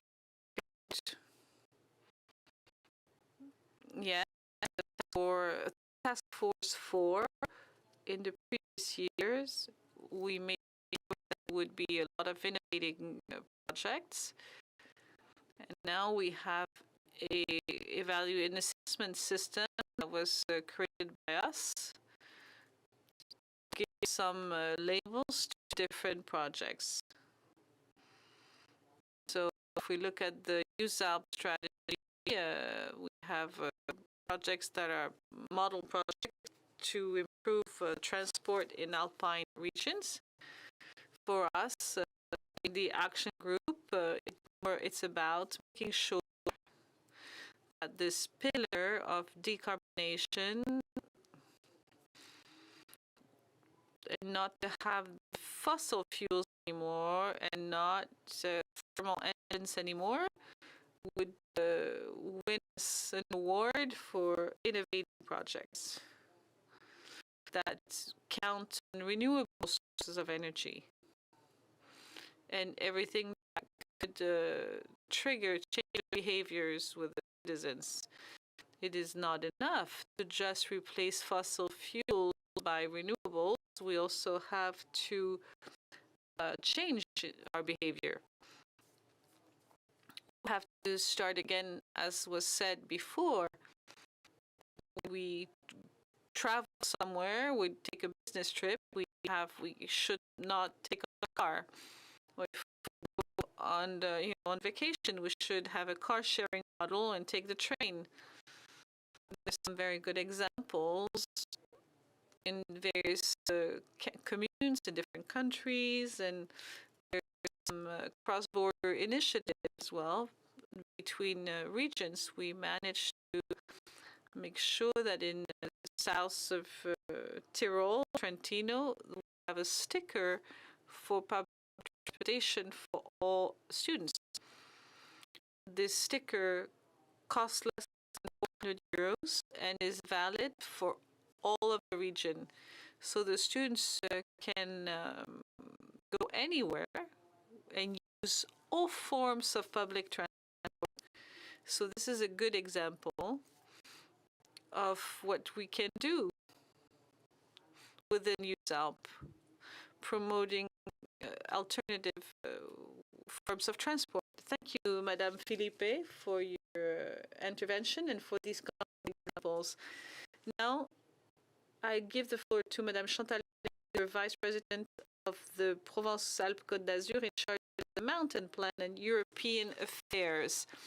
I would like to ask you first, what is the role that the region can play to embark the territories in this touristic transition that we talk about like throughout the Mountain Plan?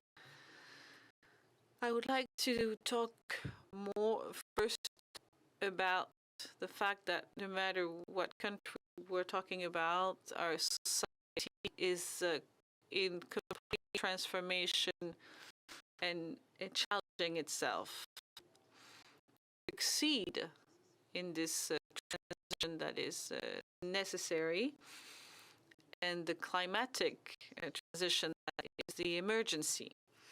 In order to succeed in this transition, we must work in a coordinated manner, having several partners from the European level to a strong cooperation between the countries, and each collectivity must be responsible for the actions that they put in place on the ground. And the region Provence-Côte d'Azur has put in place, have been in charge of the mountain for a while. We are accelerating the actions in the region with President Renaud Muselier. Our goal is to help the territories to take part in this climate transition, in this energy transition, by making some proposals for co-financers and also by financing some concrete action. It means that in the mountain sector, we work on the resorts, the ski resorts,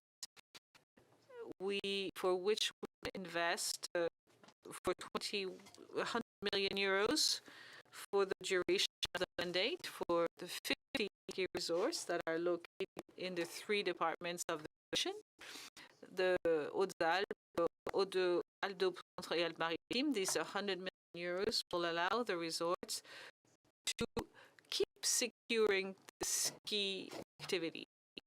It may seem a bit paradoxical, but it is important that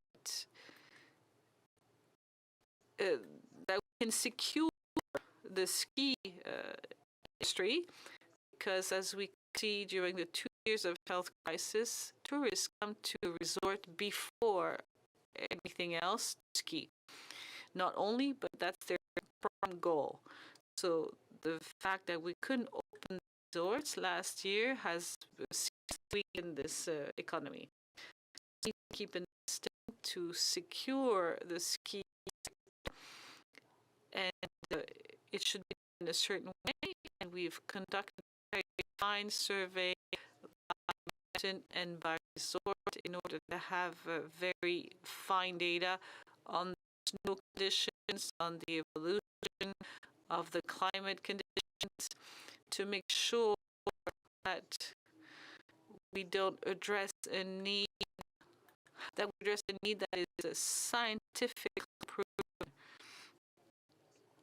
Non-securing activity and with the scientific data that are provided to us with this scientific, we are financing the diversification, whether building the cross-country skiing fields, any way to enjoy winter sports in the winter, but also in the spring, in the summer, and fall, to make sure that people go to the mountains throughout the year.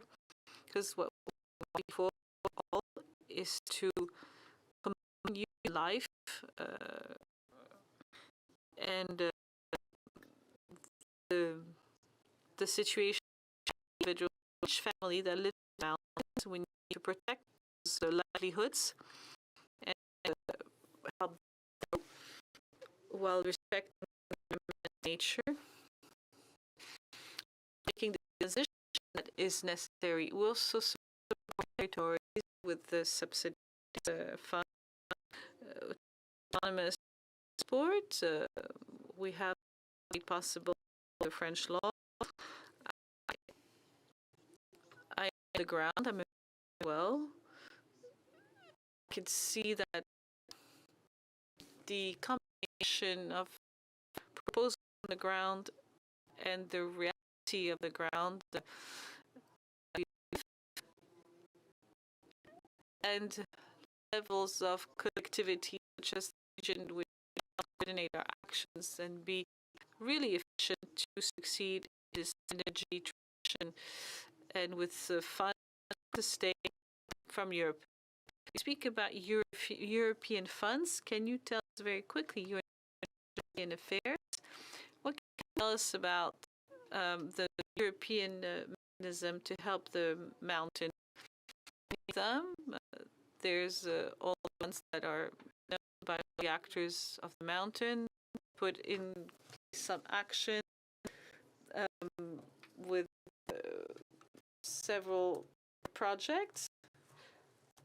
We have a concrete financing program. We also made some surveys to develop hydrogen. European can provide the fund back to you, which is the Economic Recovery Fund, to allow the territory to find good conditions for new dynamic by integrating different funds. But we don't have to go into details. He's also one of the key partners to succeed in the transition in our countries and in the sector. Thank you, Leandra Kreiser, member of the Youth Council. We talk about climate change, we talk about our future. That also impacts the life of the younger generations, because it is about your future that we're talking about. The Youth Council of ALP has many ideas to propose.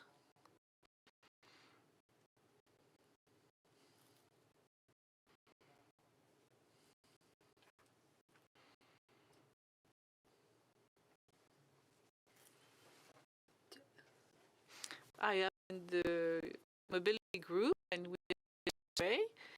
we've asked how everybody to the forum here in Nice, and if they were satisfied by the way the trip that the journey that they made. So we'll publish the results soon. What we want to prove, and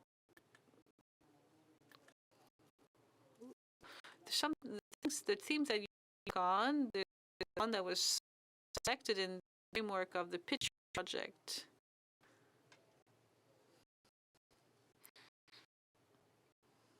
Yes, members of the Youth Council, part of this picture project. It's not contributing to the transition, and it works if you don't eat meat anymore, refrain from eating meat. So we had this idea to put on the market some insects. Some projects were started along those lines. I give the floor now to Philippe Alpi, who's the Vice President of the Department in charge of Territorial and European Affairs. My first question is regarding innovation that is viewed today as a solution, a key tool to adjust and mitigate the effects of climate change. In this regard, territories play a role of sustainable climate. Indeed, such as the Jura Mountains, for example, Métabier is in the Doubs département. It's in the Jura Mountains.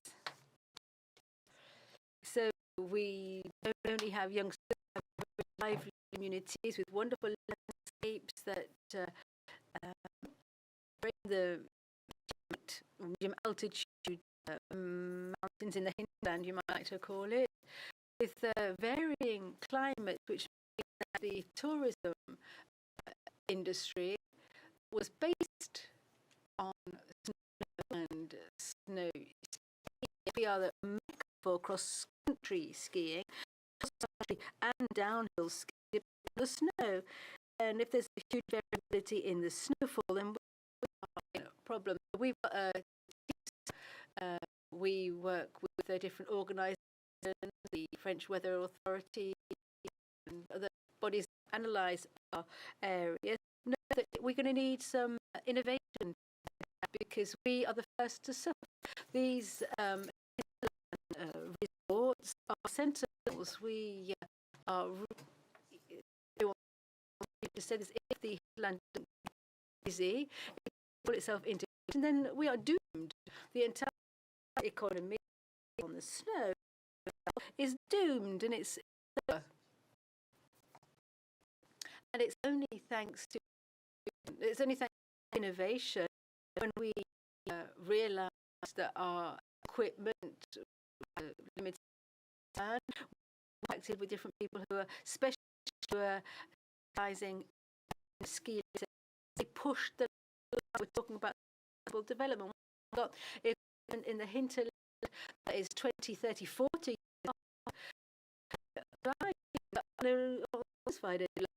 Clients want more equipment, comfortable equipment, reliable equipment, and there's a hack to the countryside. It's completely just a man can put in this new equipment. How long is that be modern for? We've got sciences and technology have made it to by the transport Ministry of Transport here, which is the responsible authority for seas.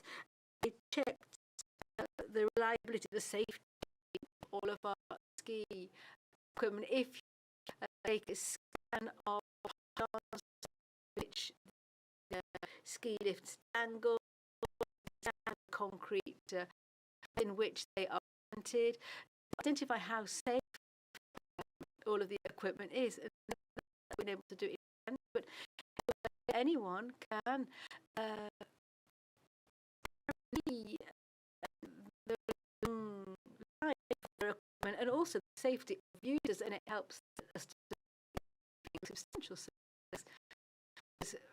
Rather than spending 7 million equipment, if you up what you got. You only spend 1 million and you're same to your client for sustainable use. You've got some examples to share. Own resort, which analyzing this question. Yeah, back in 2015, when I became chairman of the cross-country meeting activities, well, the on the local who made a pretty big investment. We're working on neighbours where they're not, and the economy isn't necessarily their main. There's a whole range of professional and tourists that train so we told us a story about sustainability. The paradigm here is no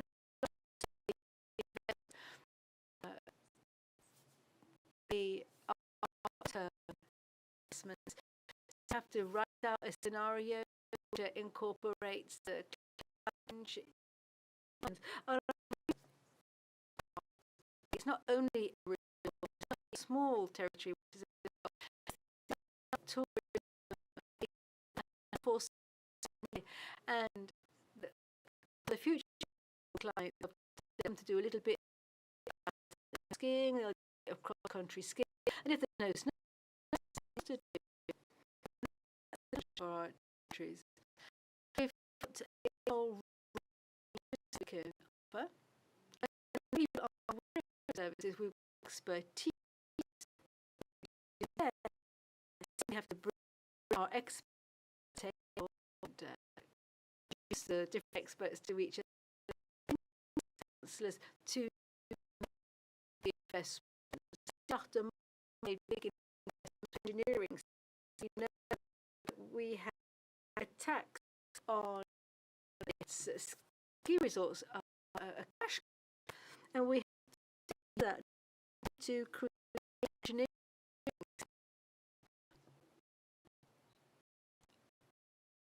With any, when you just is help the paradigm change. A lot of sources have been used from all the councils, and also with they ask, don't believe in climate change, who don't want to hear about change. They said we had wind, snow, things like that, but we have to take a political stance. Political stance, instantly work together. We researchers, we have done the work of research to carry out identify the and once you've got your data sorted out, you make we wanted to region shared with a maximum number of people that it take all meaning, and that really hard. And we have our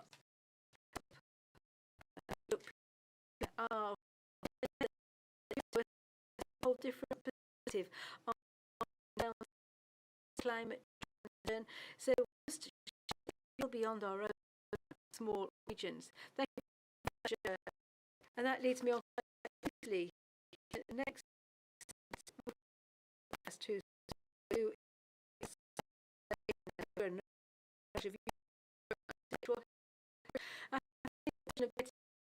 on board the is something which to you in you're in a region with and has see emissions.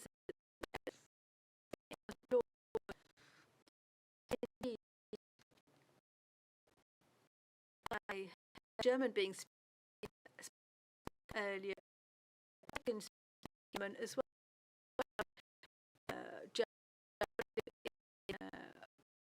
But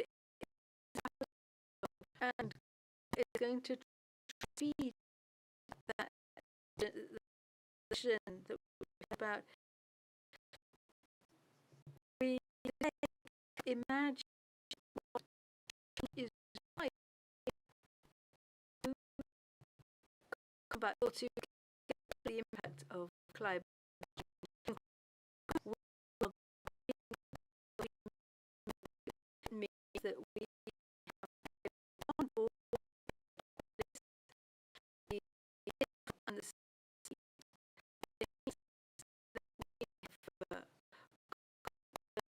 palette through forward. The big is really the link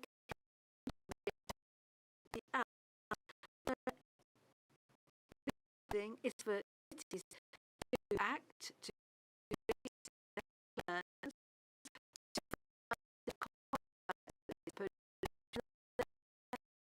mountains in narratives and them.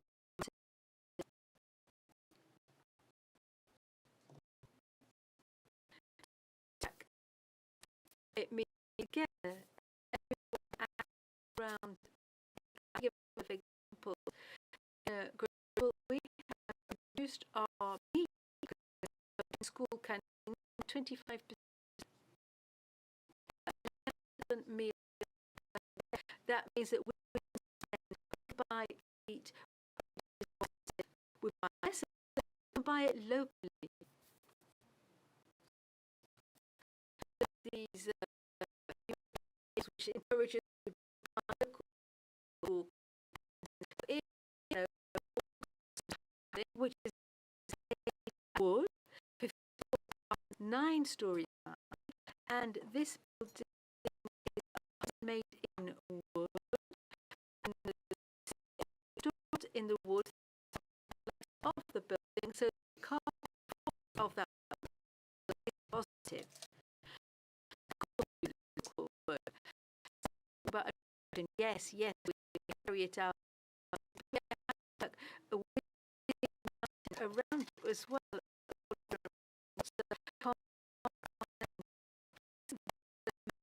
With their villages, their act on their operation.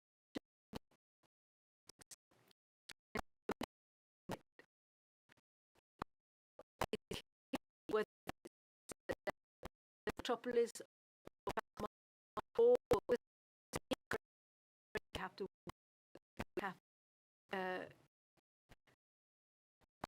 think about start local pillar, which is really want youngsters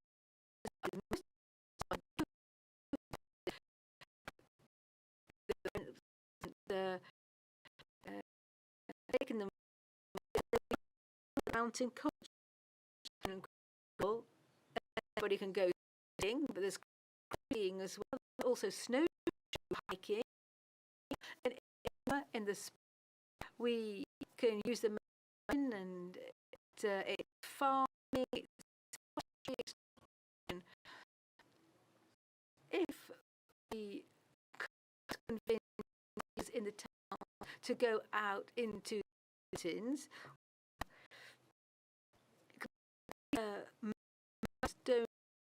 can't only be in there's more there. Youngsters taken to the we do a lot of with our youngsters to come change. Thank you very much. Everybody participates in this panel 8.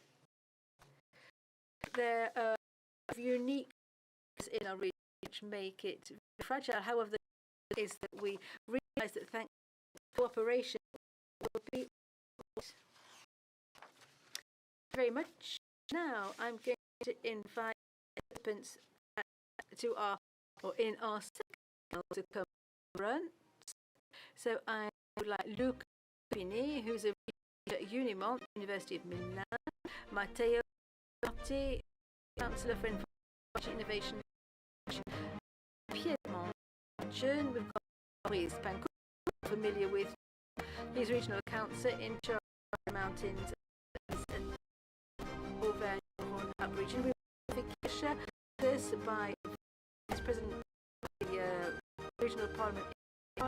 We have Stefano Trappelletti, EUSALP Youth Council member, and we have Miro Christan, who is Vice President of CIPRA International.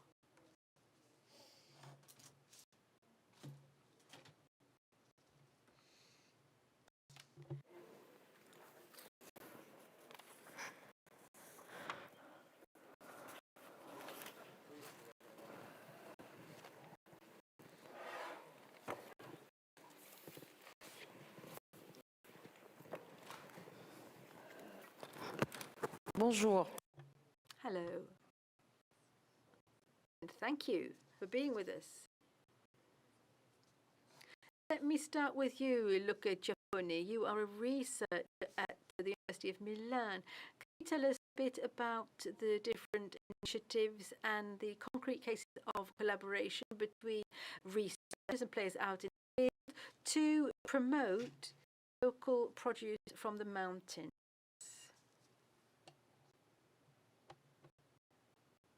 Thank you very much. Thank you, everybody.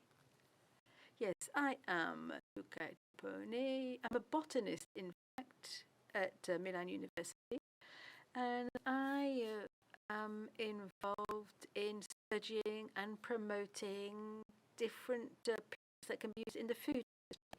So the Alps are very rich in all kinds of crops and plants, traditional blooms that are not really studied. They could be huge resources for them to become resources. Well, we go out and find them, we have to seek them out, and very often farmers, agricultural workers may know about them, but don't know how important they are or how important they could be from an ecological point of view. The seed could be taken as inventions. And of course, there's photosynthesis and all the rest of it. As researchers, we need to understand these resources. We analyze them in detail. We analyze economical qualities, their nutritional qualities, and we try to get the best out of them. Research is straightforward enough. We researchers describe things we discover. Just take an agronomist or a chemist, all kinds of tools and technologies to identify the thing that we've got in our hand here to describe its characteristics.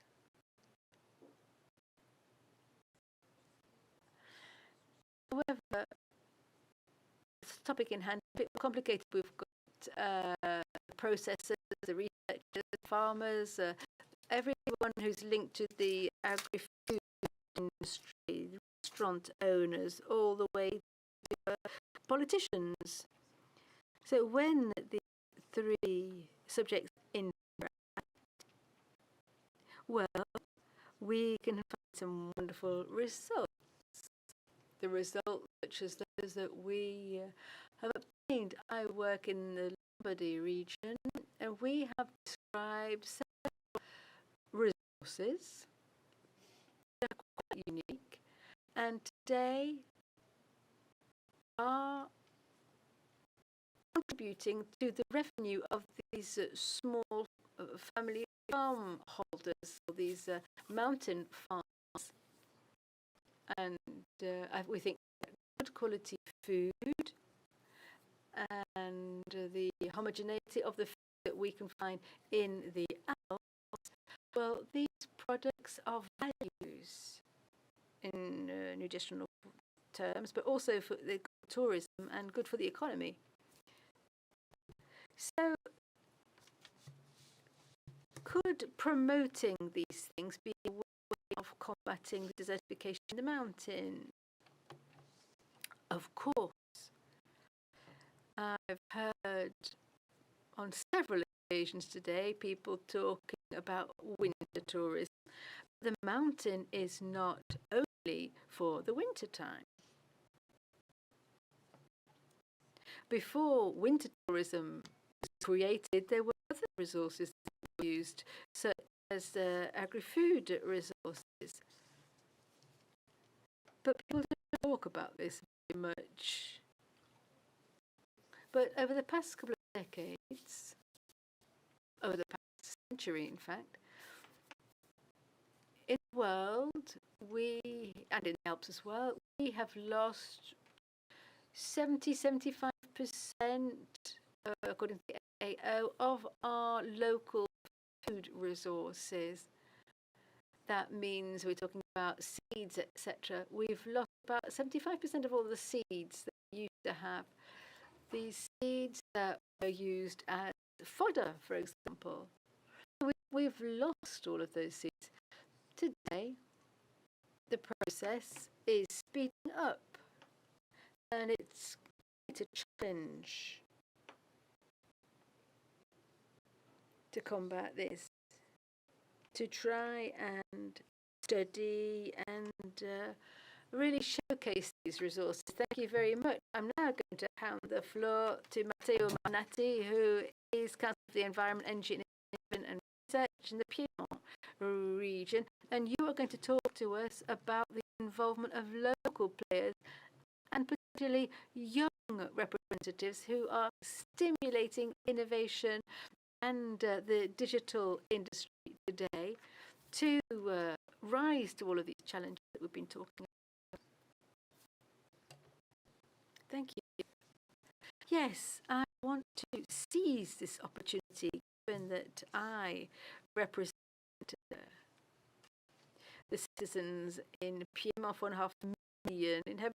Today we'll be talking about friendship between us neighbours.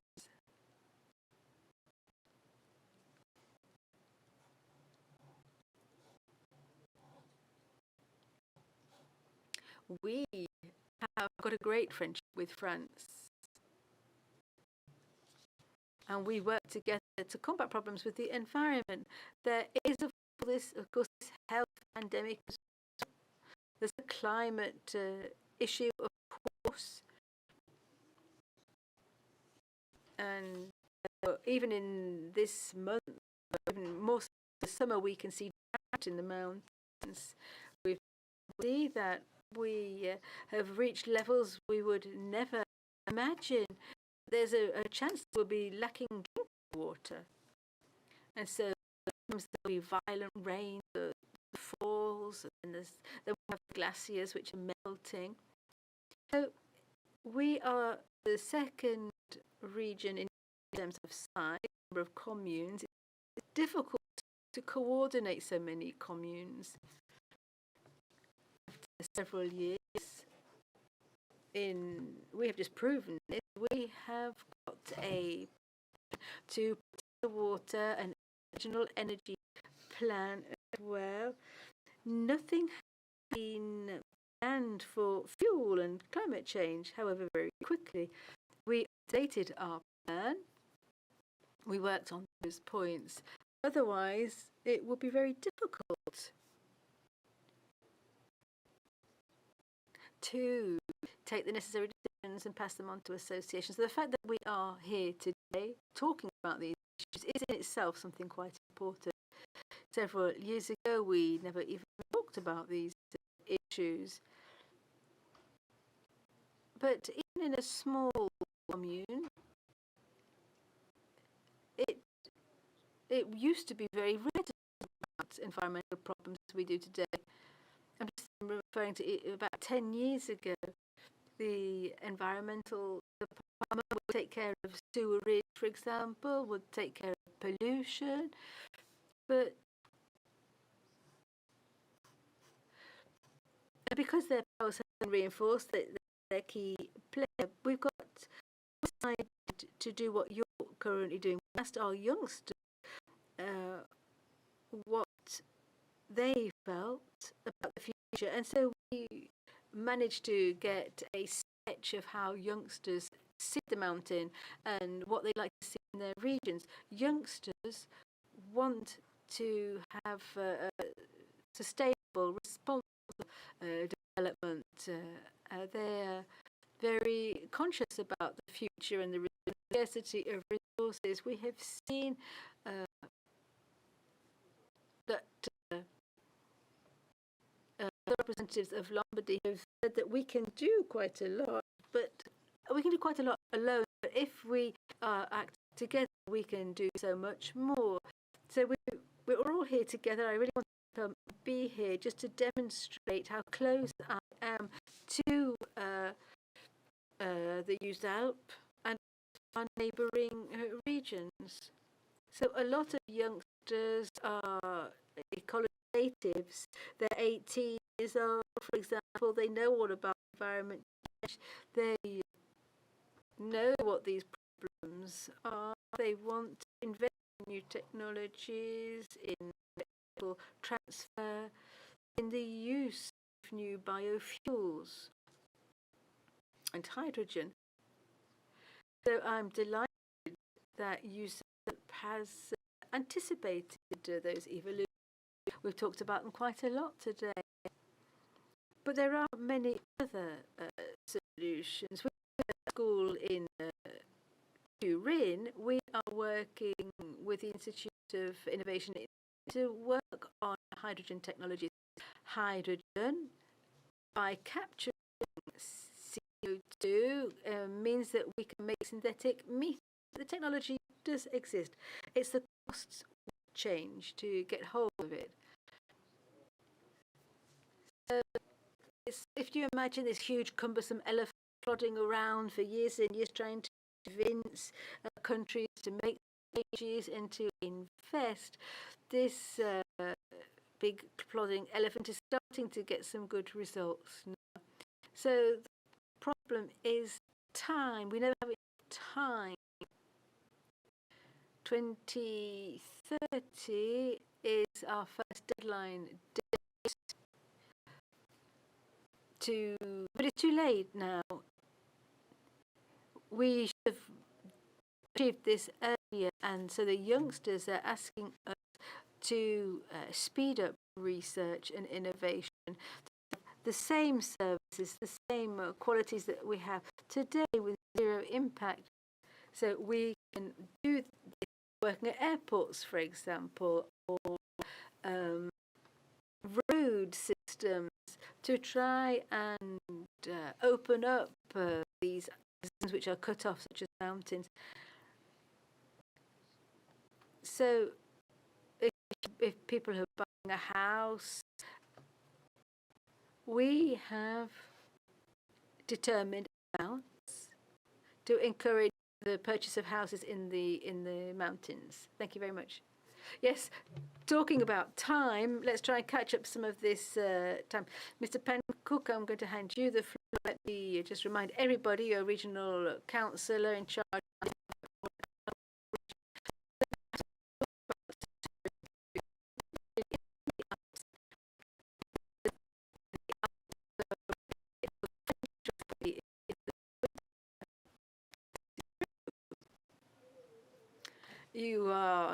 You're not wrong there. Let's talk about the problem of sustainable tourism. Okay, one can say several things. So this is no news because when we've got diversification, and we've been working on this for many years now. Project. So we have this notion of an archipelago in altitude, and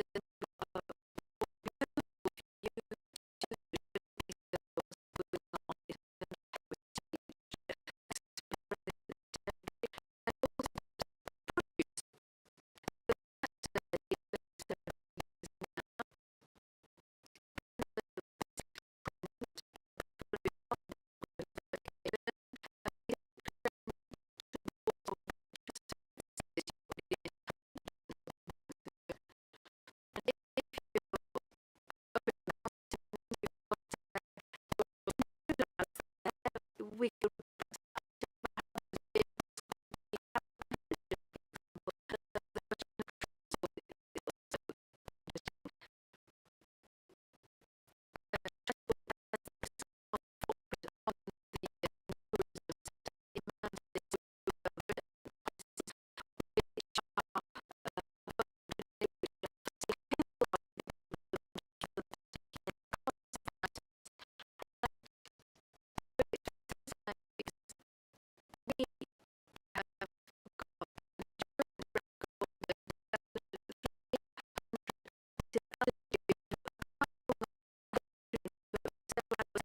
we are making great steps.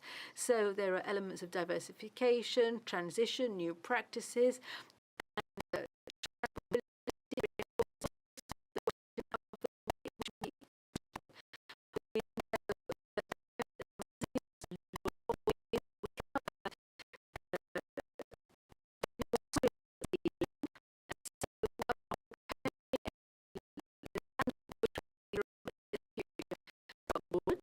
And other elements that come from this region, they can play a role in transition, can't they? Yes, indeed, and we are working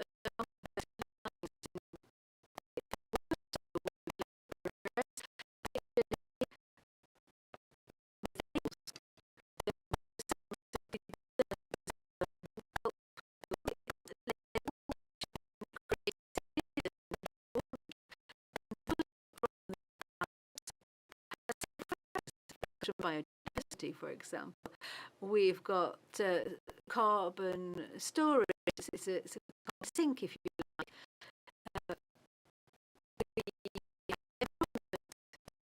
Thanks to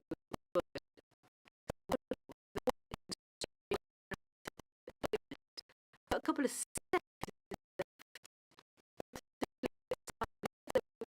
cooperation in that region, between the regions, between the states. We've already built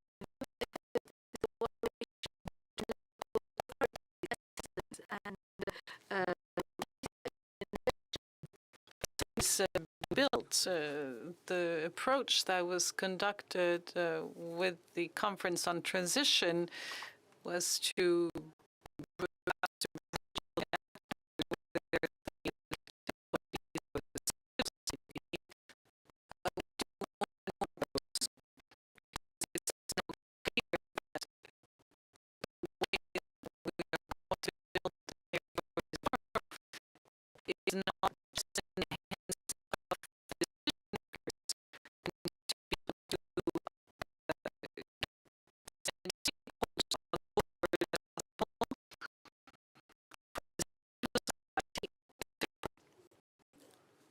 things have changed a lot. And I think we're going to look in the direction of the Tyrol region. Sophie Kircher, Vice President of the Regional Parliament of Tyrol, keep being with us. We've said it many times since this morning. The various challenges that we face are common to all the countries and territories of EUSALP. The region of Tyrol is facing many challenges that may sometimes urge people to leave the territories. So what are your concrete plans of action to tackle these challenges?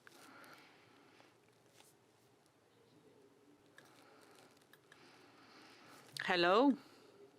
From Innsbruck in Tyrol, young people today are facing major challenges, and the pandemic has turned things upside down. So it is very important that we create good conditions for youngsters to stay in the Alps, so they can find housing. Affordable housing is the main challenge for young people.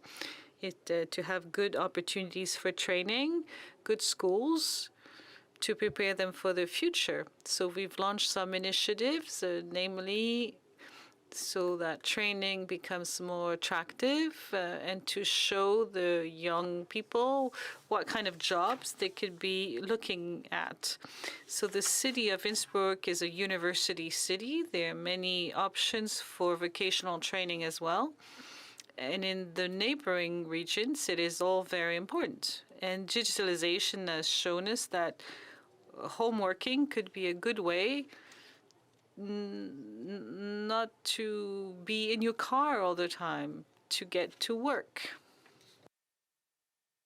So we have a good offer for students in terms of mobility, sustainable mobility, which is very important. We have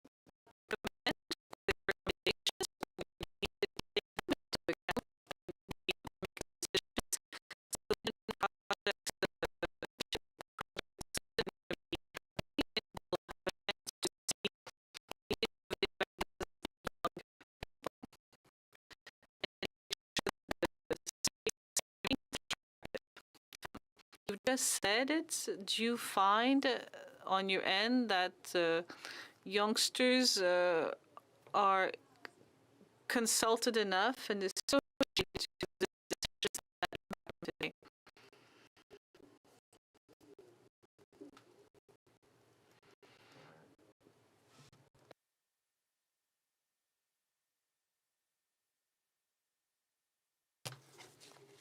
Can you hear me?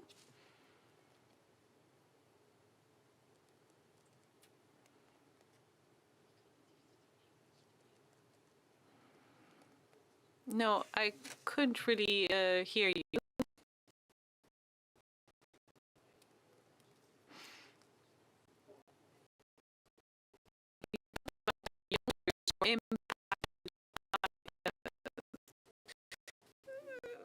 Are they taken into account enough in decisions that impact them, the young people? Yes. I think that the Youth Council is a first milestone that goes in the right direction. It has to be a long-term project, and that we integrate young people everywhere, that they are present everywhere when there are negotiations around a table, and when there are projects in which they can participate. I am convinced that we still have progress to make sure that the young people are initiators of new ideas. We need new ideas. I'm going to give the floor to Stefano Trapletti, who's a member of the Youth Council of EUSALP. We talked about the participation of the youth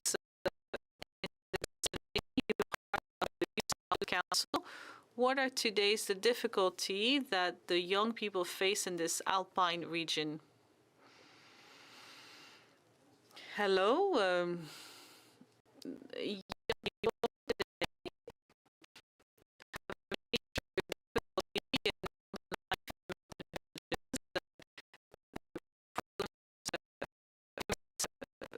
Digitalization, mobility, infrastructure.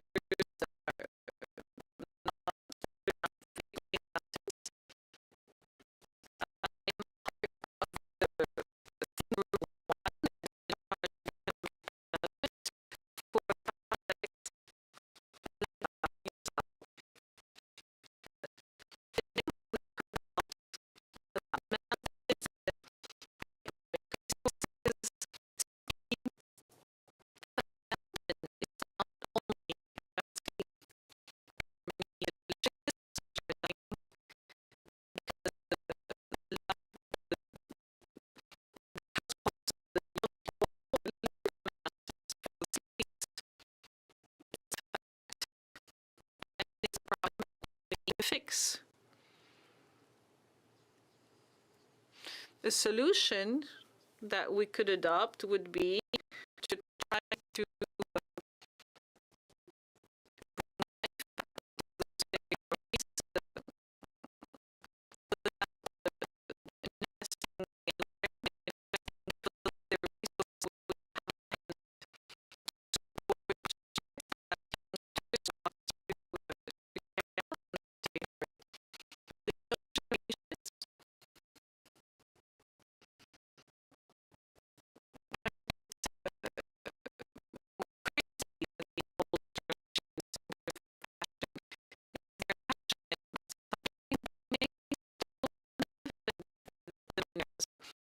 could find jobs to the young people in those mountain areas, it would be easier to keep the families on the spot.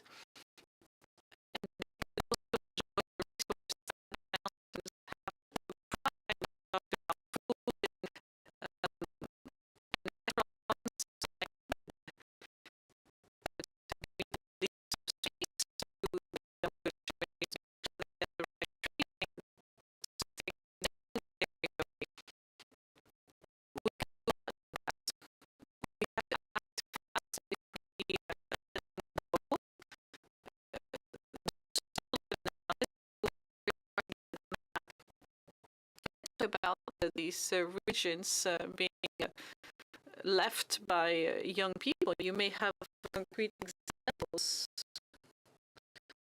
of solutions that were found to deal with this issue. It'd be a bit too long if I should be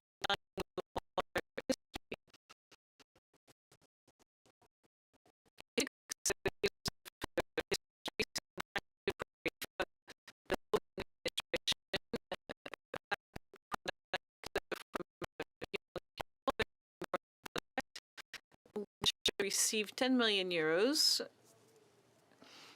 on themes, the environment, the mountain.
Of the territories.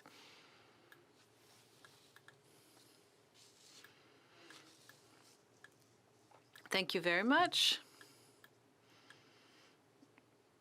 I would like to greet you all in Slovenia. We've wondered what are the two words that I'd like to say. First of all, respect is the first one, and second,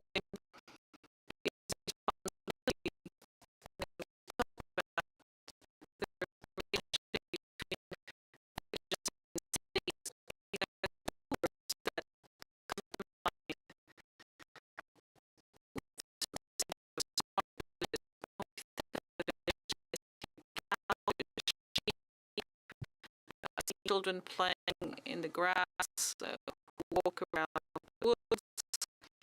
It's a nice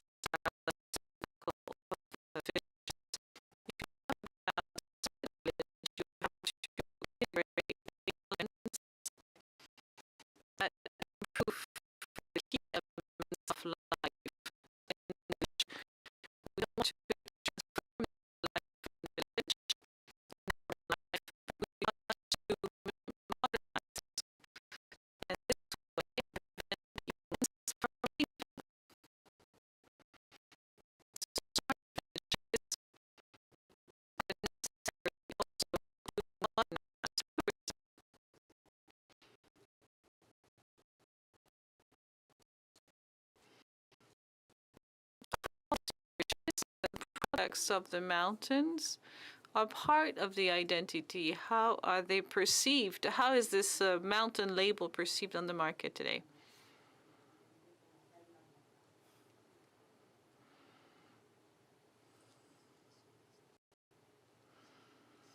The products, the domestic products, are those that the clients must buy. Everybody believes that the neighbor or the next is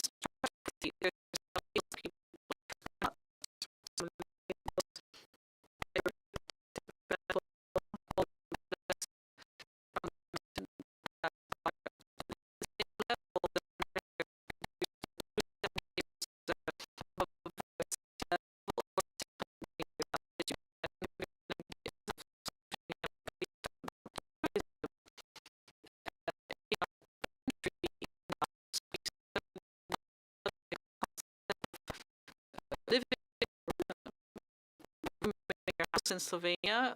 When you walk into somebody's house or apartment, you have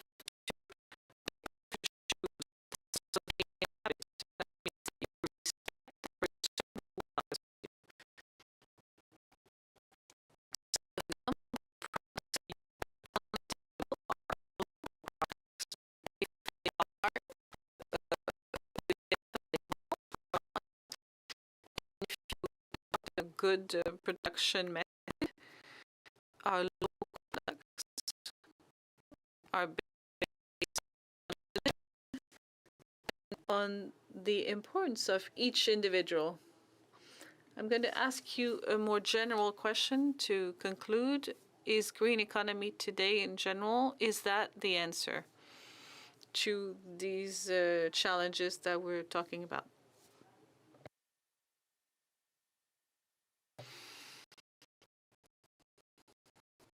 I would like to say yes, but it's not that easy. Green economy is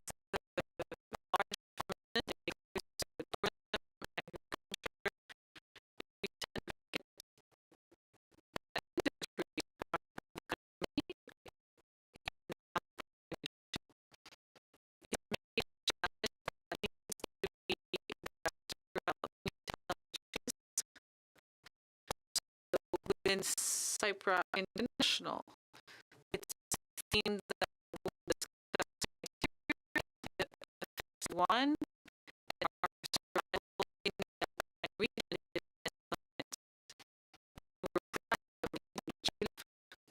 thank you very much. Thank you all.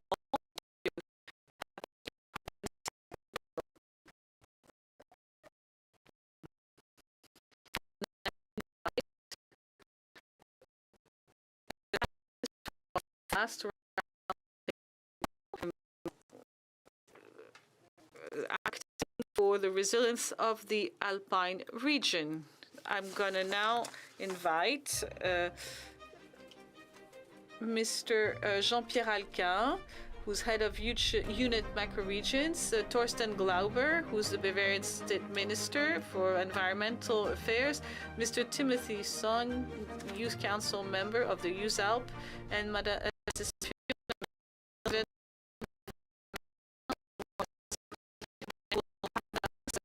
video conference, Mr. Azza Rogeli, who's in charge of the territory of Slovenia, and Dominique Gerald, head of project for the Ministry of Defense for Slovenia.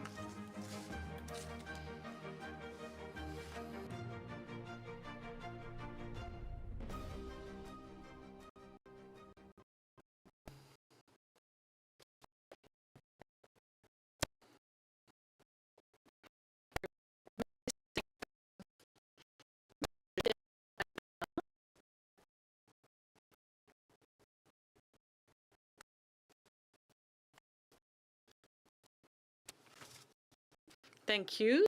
Thank you very much. Jean-Pierre Alpin we will start with you. You are head of the unit for macro regions of the European Commission. Resilience is the key word now. We're facing the challenges of climate change. We saw their impact throughout the afternoon.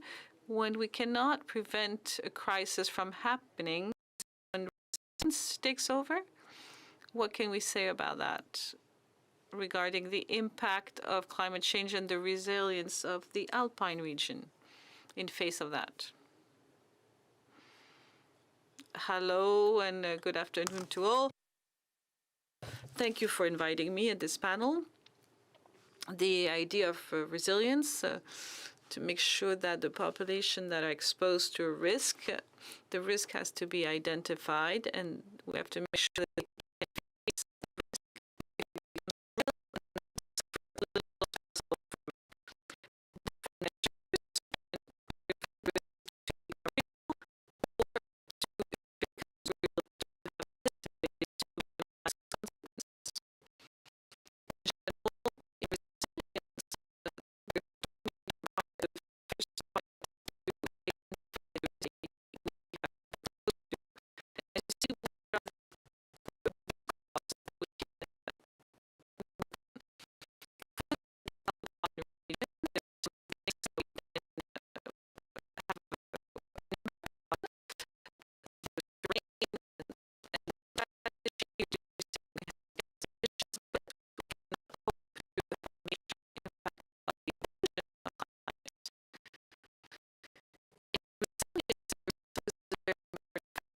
that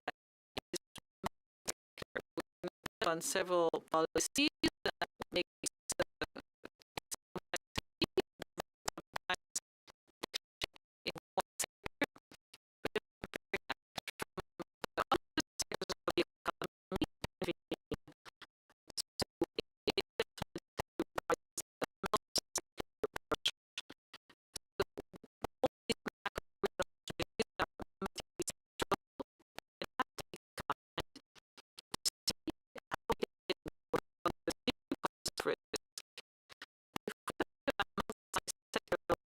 answers. I want you to tell us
ladies and gentlemen, first to thank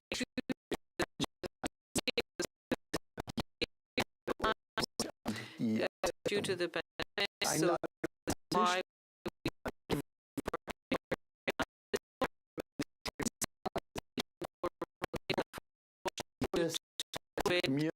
be done by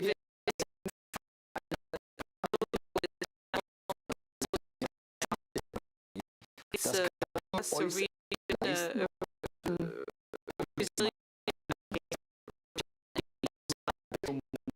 can achieve that to that, so we contribute to the impact, contribute to the goal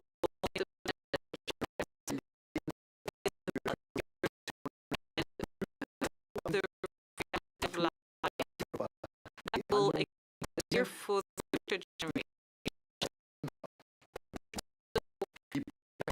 This is about the active for Europe.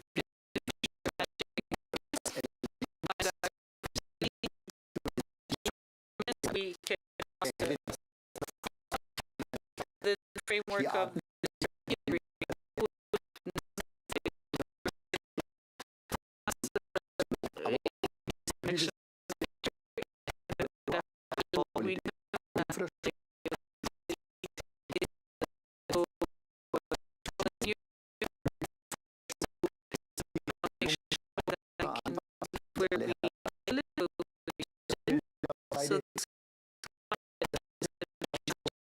it's so applies to the topic of risk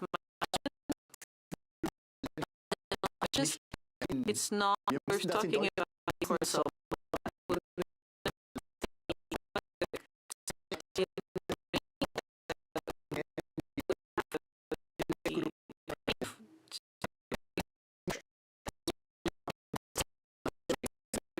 Has some groups. We have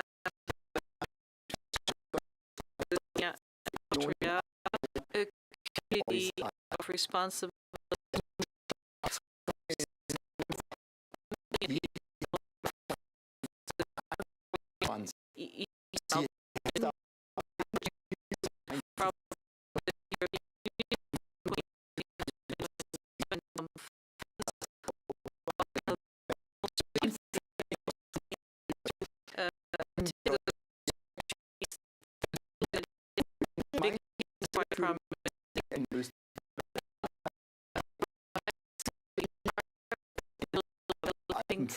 Sustainable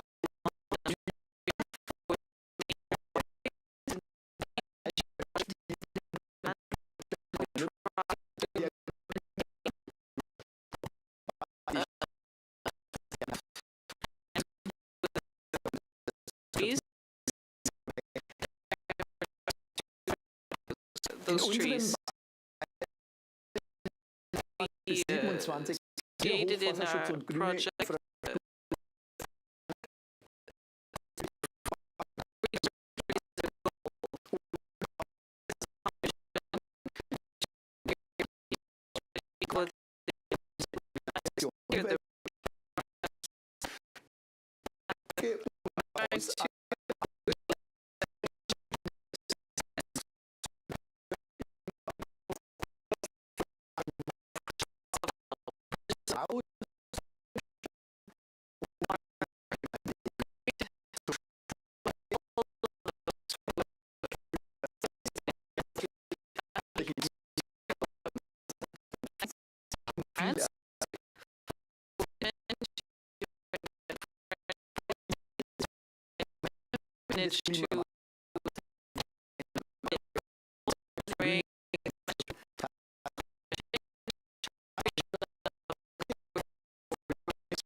To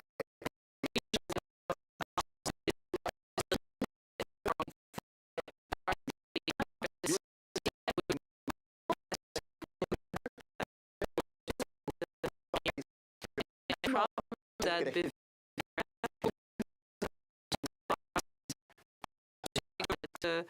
there is a future that takes into account the climate and the environment. Mr. the member of EUSALP Council, we saw that this region has a very specific identity, and the traditions of each territory make up this patchwork of identities. Among these traditions, there's a use of lands. Is it something that is being challenged by globalization?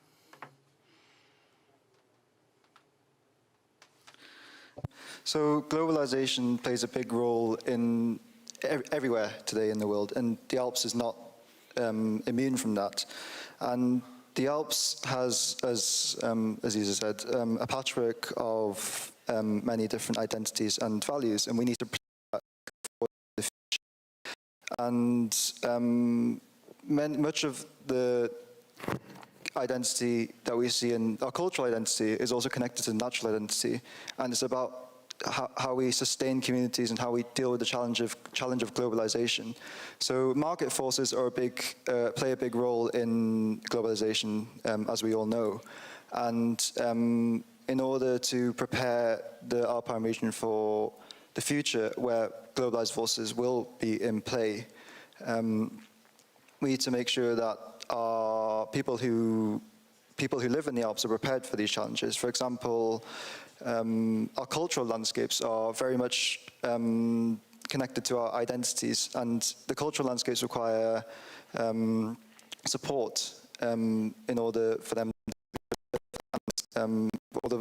to adapt to the future. So we need to support our land managers in this, and we do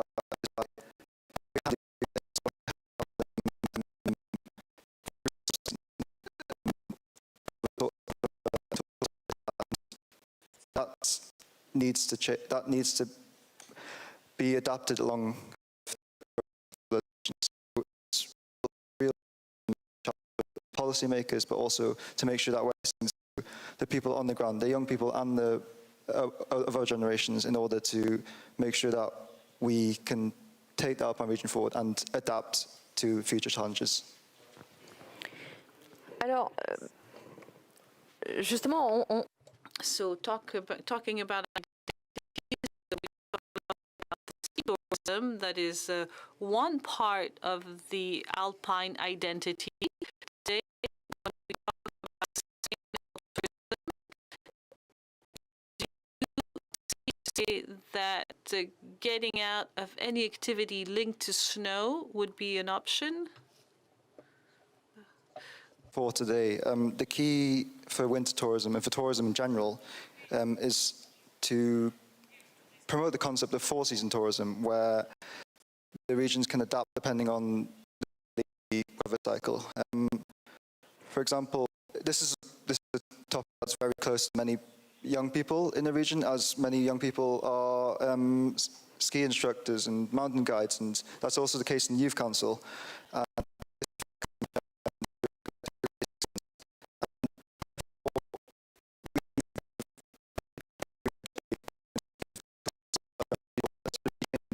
The event that there's no snow for a season, for example,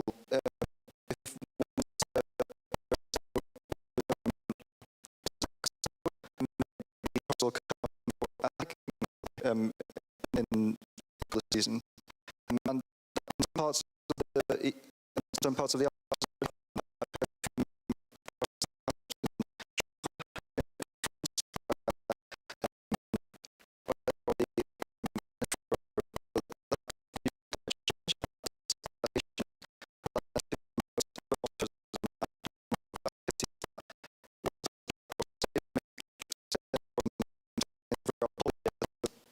certain high seasons, low seasons. So while low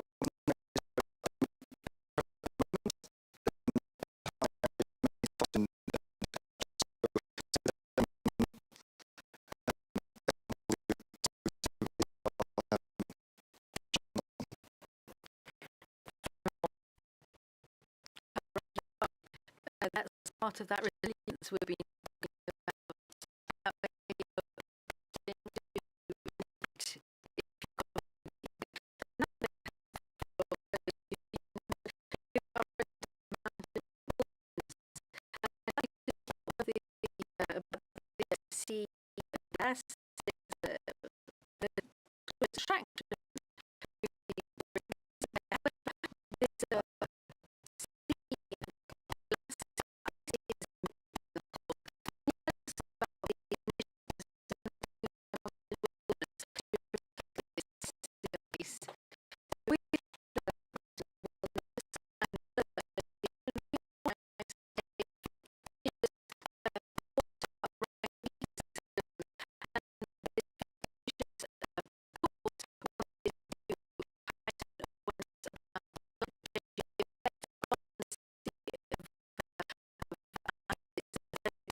if we do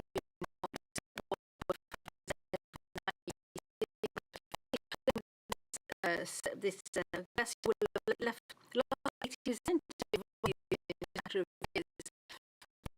This glacier needs to be saved, and we need to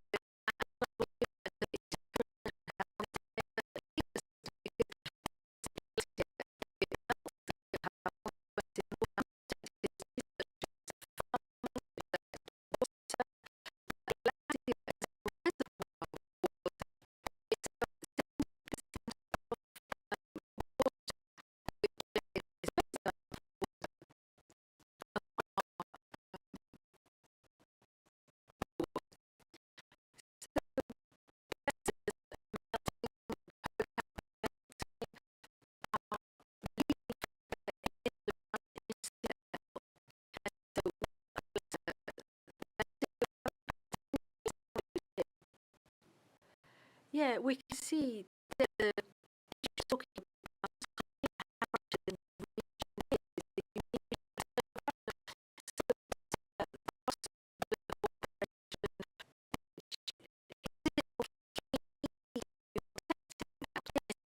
mountain outstanding there. So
effect up in the mountains.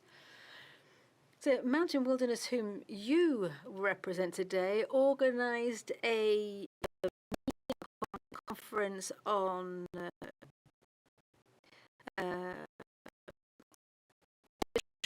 enforced cooperation. Yes, we often talk about why we're transiting. We need to know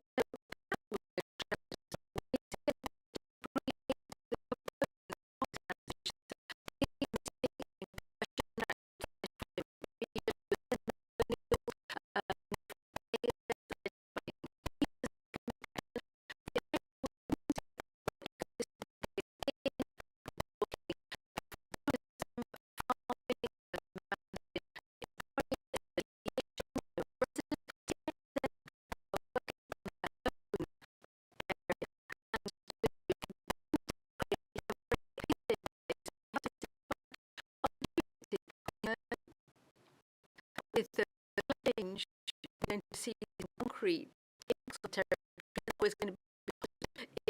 You have to embrace it.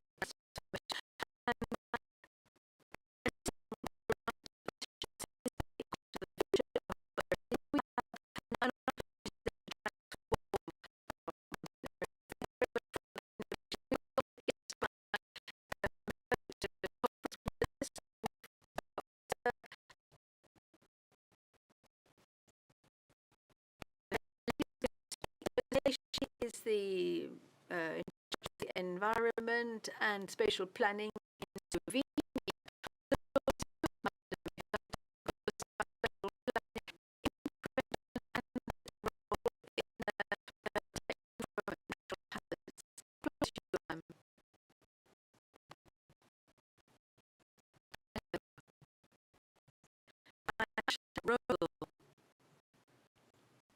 And I am the VP at the authorities for spatial planning. Thank you very much for inviting me to speak at the conference.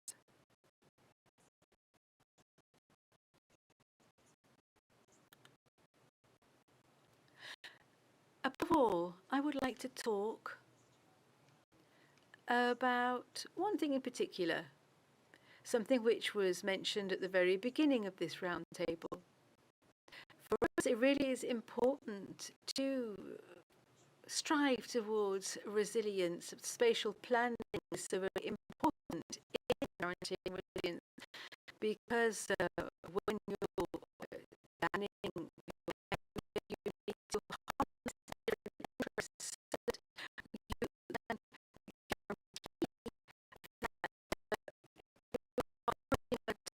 place to live, while at the same time making sure that the area and the citizens can face up to rapid change. In Slovenia, in terms of spatial planning, we are trying to use all systems to guarantee at all levels that we have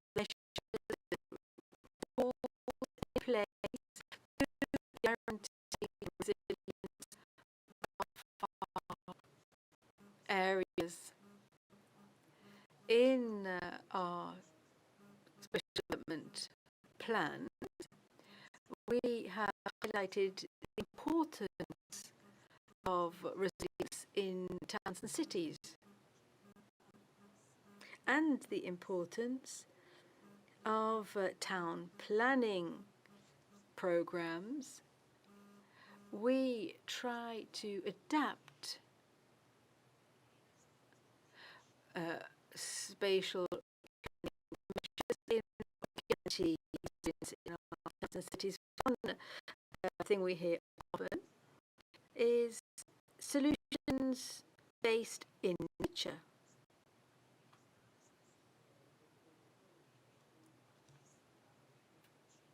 In the past, we talked about making our towns and cities greener. But now,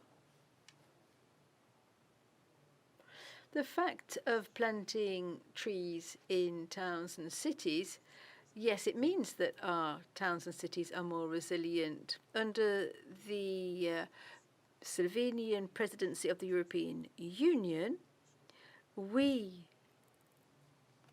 promoted nature-based solutions as being one of the best solutions. And we worked on this in collaboration with other European partners, of course. We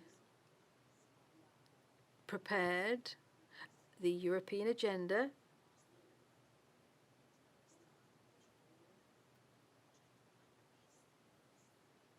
and the key topic on our agenda was intelligent spatial planning, i.e., how do you not decrease the areas that have greenery on them.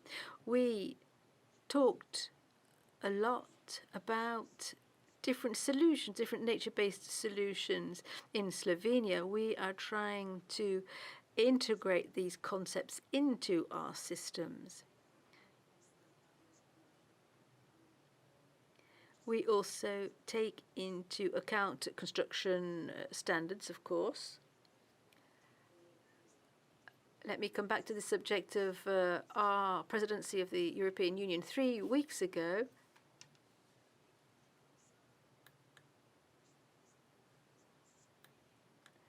when the town planning or the spatial planning ministers got together, they arrived at an agreement, the Ljubljana Agreement. They're talking about the urban agenda for the European Union, and that agreement is really important because it highlights the importance of small and medium towns and cities. And all of the towns and cities in the Alps are either small or medium size. So that agreement is very important for our towns and cities. Another thing which the ministers agreed on when they were in Ljubljana was that towns and cities will focus on 4 themes, 4 subjects, and all 4 of those subjects have an element of resilience in them. And then, of course, we talk about equality, making them green, making cities and towns green.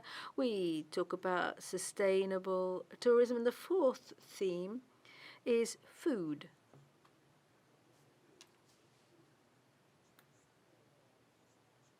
So I don't want to take any more of your time. So that's all I wanted to say. Thank you very much for listening. Well, thank you very much. I'm going to hand the floor to Milena,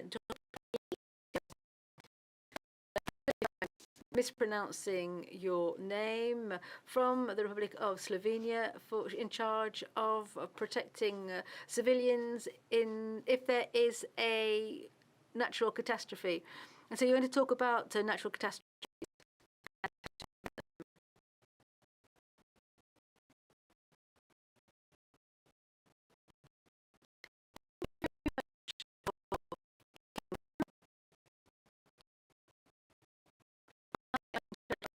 Civilian protection, yes, and natural catastrophes fall under my remit. So our round table is all about acting for resilience, and one of the keys to adapting to climate change is controlling natural hazard risks.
final panel of the day. Thank you very much for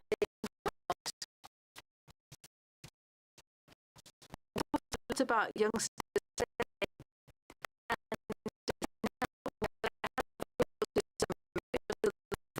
We've got a section devoted completely to youngsters. We're moving on to pitch your project. We can start that right now. I'm going to hand the floor to Louisa. And thank you, everybody, for your participation.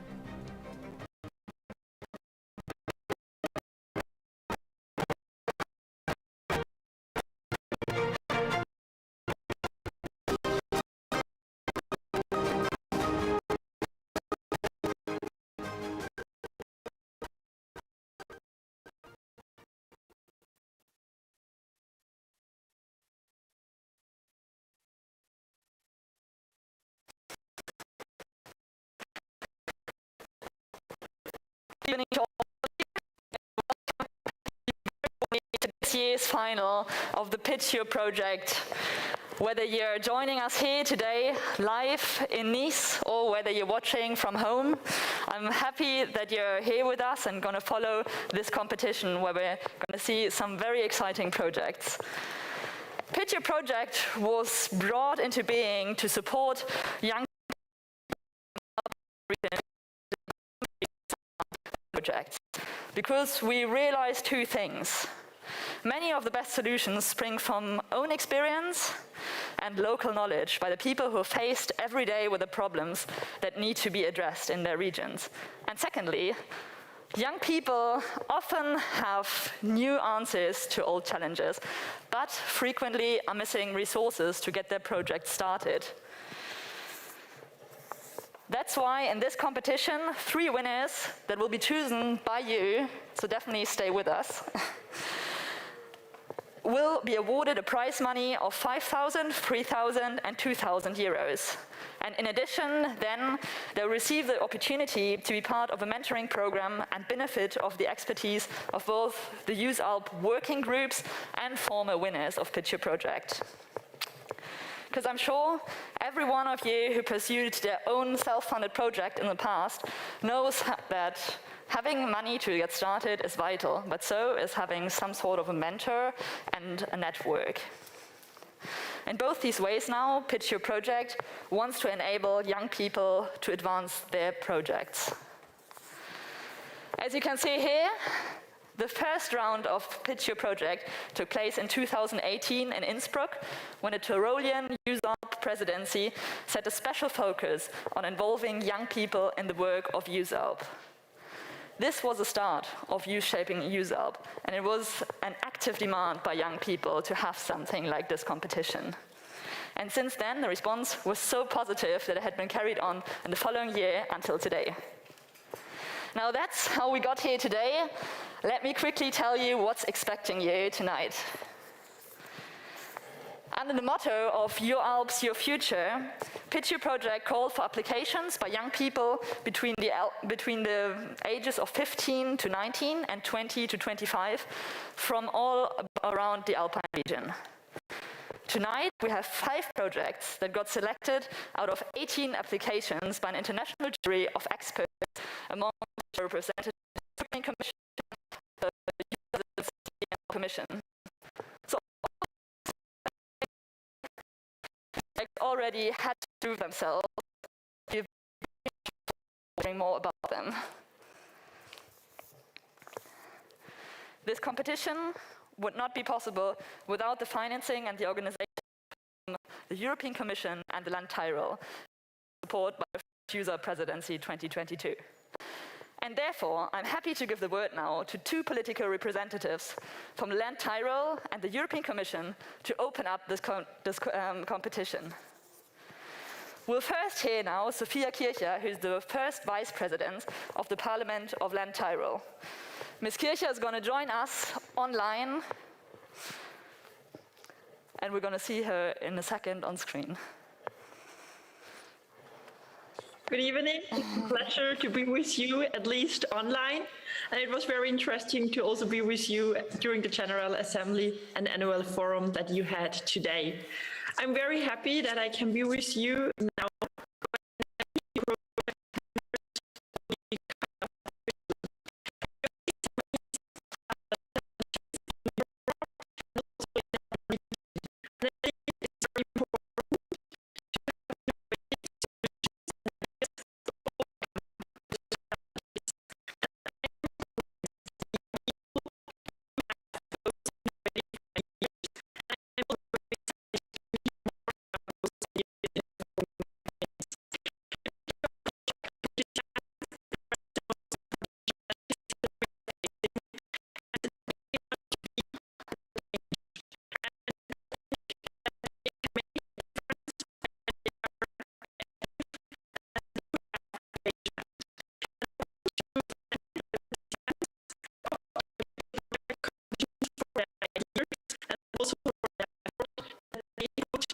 project. I also want to thank the French Presidency and the European Commission for their support. Without the support of them,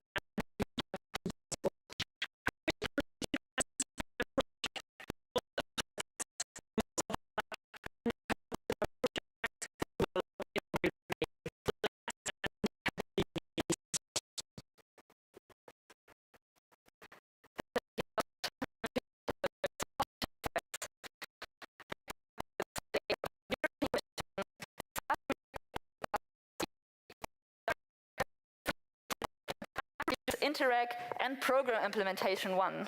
Mr. Tokarski, thank you for joining me here on stage. Hello, hi. Very, very short. I just wanted to say three things. First of all, big thanks to regions of Tyrol and Bourgogne-Franche-Comté for organizing this competition. Secondly, big thanks and congratulations to all the participants and finalists. Well done. You got a long way to be here. And I think that the fact that you participated, it really reflects the slogan of this competition, your Alps, your future. You do care, so there is a good hope that you will stay and you will see your future in the Alpine region.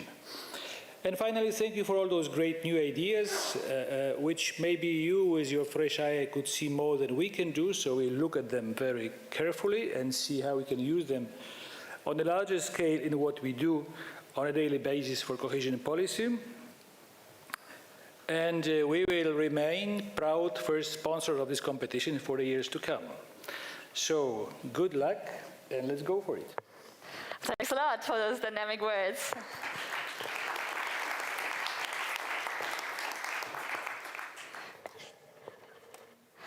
Over the last 3 years, the competition has grown a series of projects. Able to accomplish and which role Pitch Your Project played in their journeys.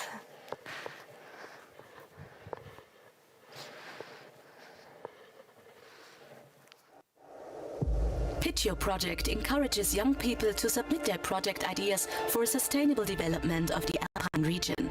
Since the first round,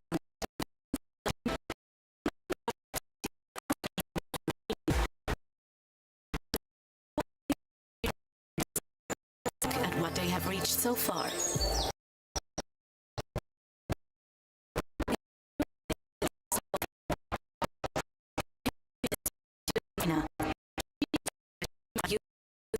Develop a solution for public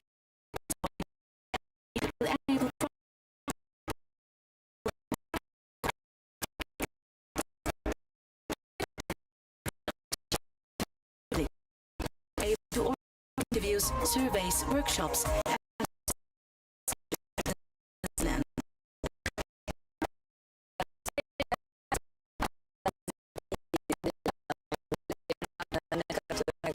sia della intervista che abbiamo fatto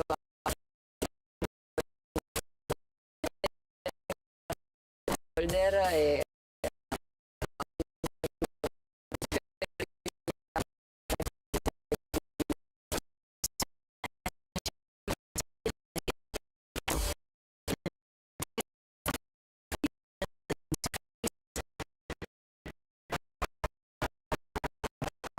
nearby the city Bolzano in South Tyrol, we find the young carpenter Jonas Gruber.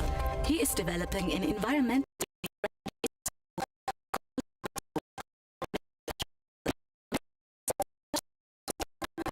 from the Alpine region. 1 year ago, it was a complex production process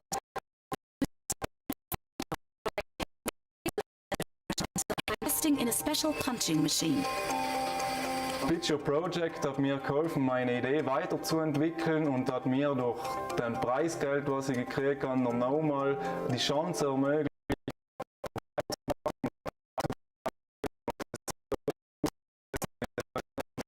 ein fertiges Produkt zu sein. Furthermore, some retailers from the region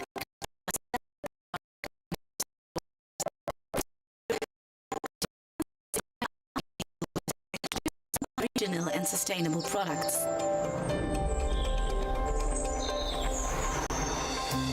In Bergel, in the middle of Tyrol, role, a school class had the great idea to produce biochar themselves and use it to grow their own vegetables and herbs.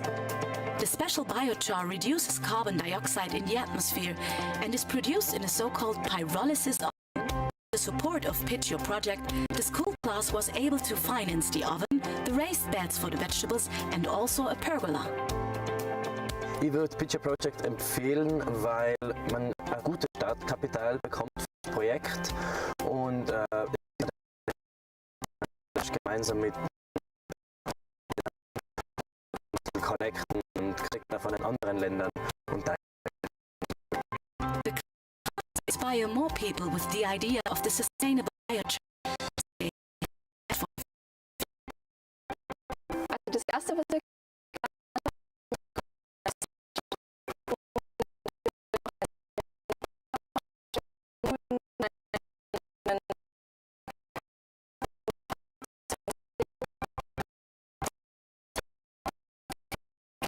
they be offset by the use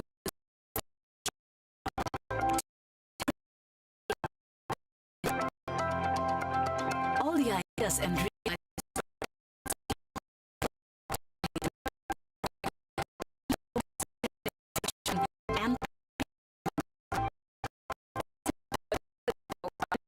attivamente lavorando a questo progetto e sono molto felice di continuare a promuovere un modo di viaggiare più sostenibile nella regione alpina. Nachhaltigkeit ist für mich insofern wichtig, weil ich glaube, wir müssen jetzt wirklich jetzt was machen und wenn nicht jetzt wandern und wenn nicht wir, wer dann? Die Teilnahme bei Pitch Your Project hat mir nochmal so einen richtigen Motivationsschub gegeben. Das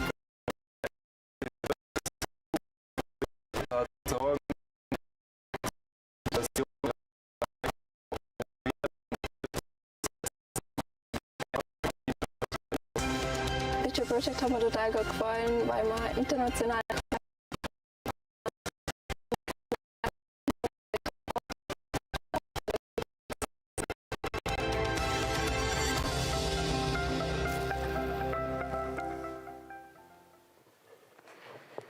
Yeah. I think this movie pictures very well the energy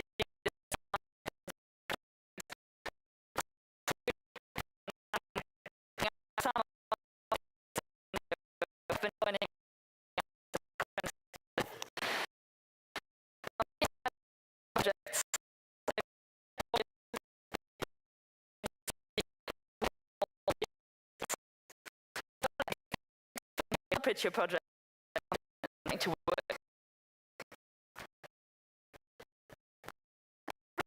Then a minute pitch. Now, due to the current COVID situation in the run-up to this event, we didn't know for sure whether we'd all be able to come here to Nice in person. That's why we asked the participants to send us a video beforehand and we'll be of their pitch, and we'll be seeing this video here tonight. But luckily, most of the teams were able to make it here to Nice, so they're also going to join us on stage for a question and answer. Because then afterwards, the audience, you here in Nice, will be able to ask them your questions. So really make use of this occasion.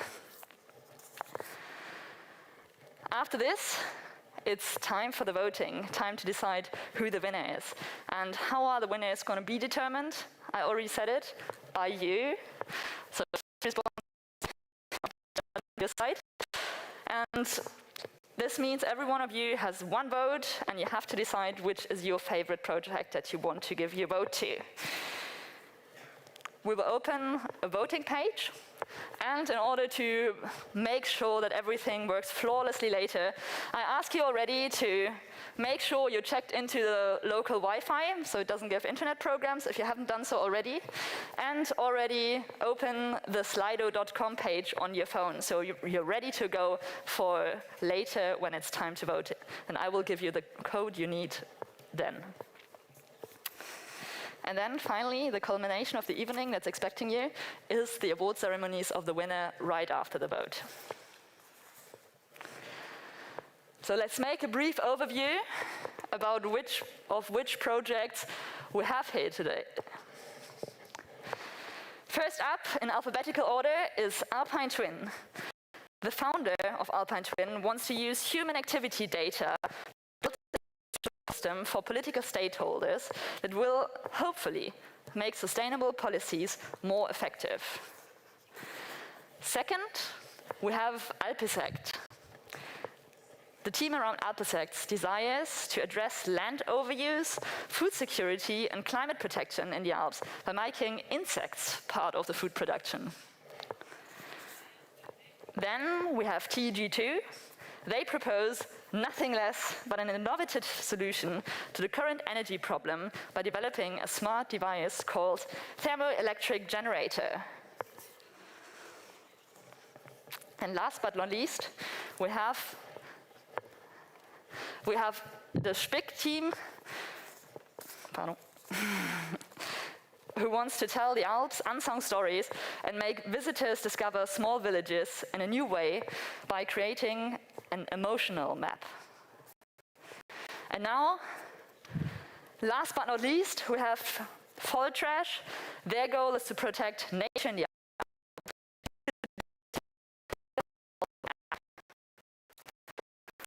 very brief overview to know what's expecting you. These are our 5 finalists. 3 of them are in the 20 to 25 age group.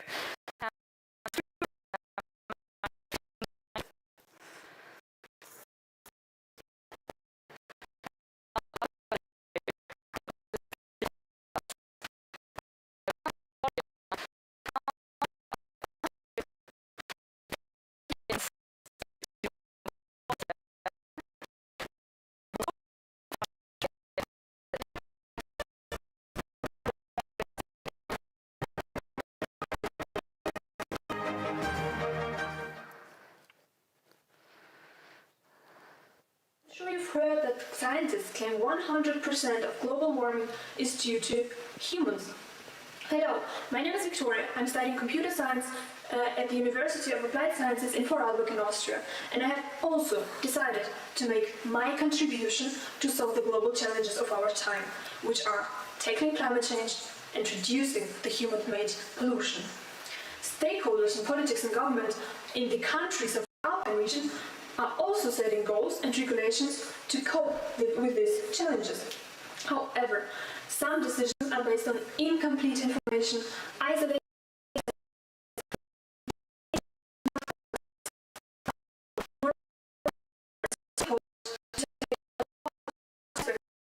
into consideration and to allow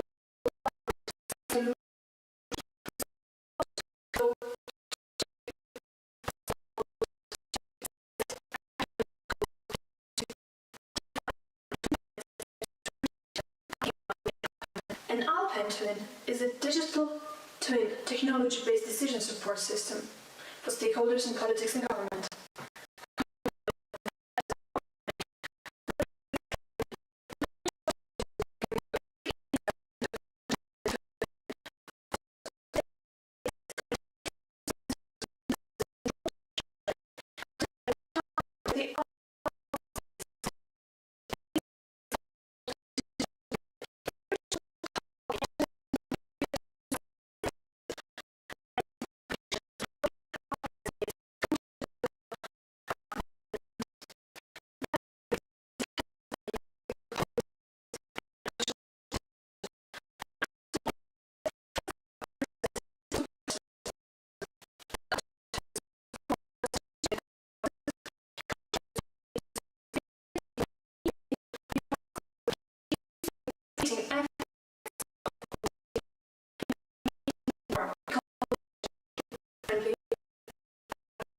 Moreover, multiplying cross-border collaboration between the regions of the Alpine space.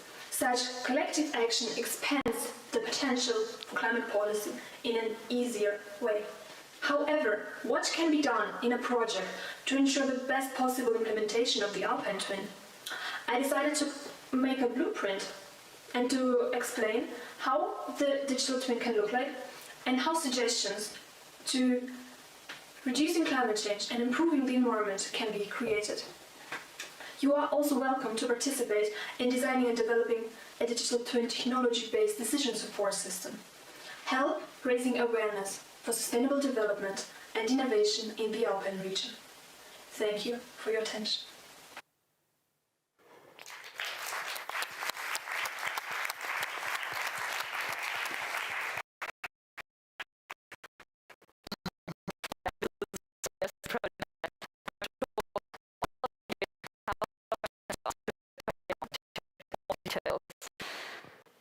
How this is going to work is you're going to have 2 minutes for questions.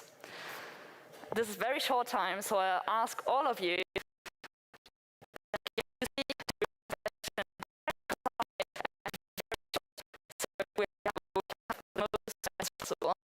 and we're going to have one person, 2 people going around in the audience with microphones. You just raise your hand and ask questions. We start the time now. You can come.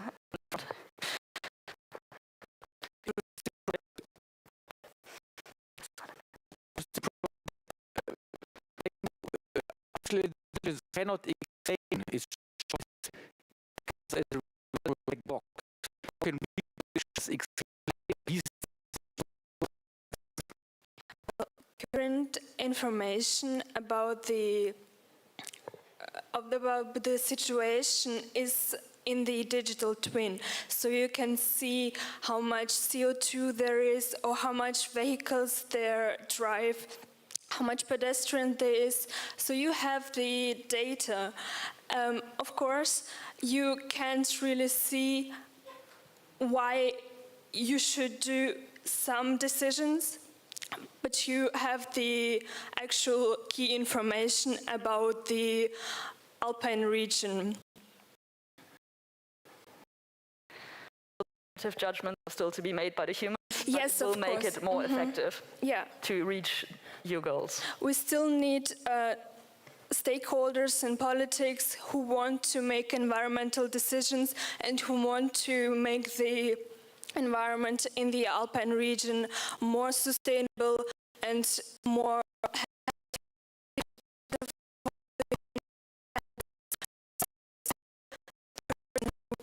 to decide what is made and what not.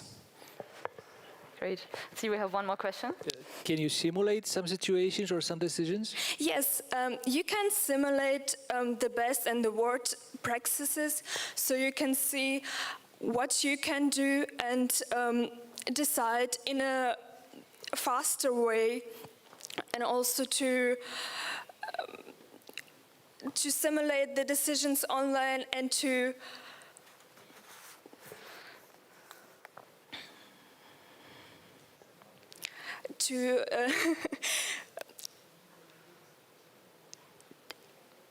reduce the risk which is done normally when you don't simulate the decisions. So you can reduce the risk of complex changes. Yeah. Thank you so much. As I said, 2 minutes are incredibly short, but thanks a lot for explaining it. I think this is super interesting.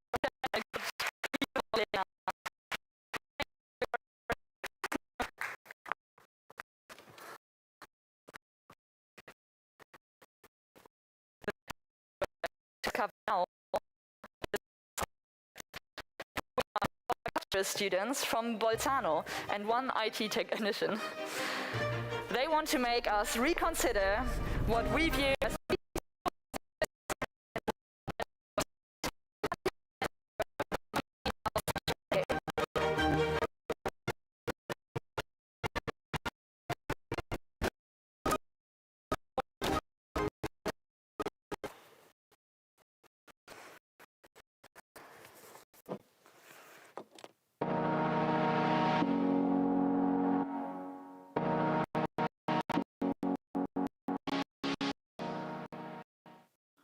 What a beautiful landscape.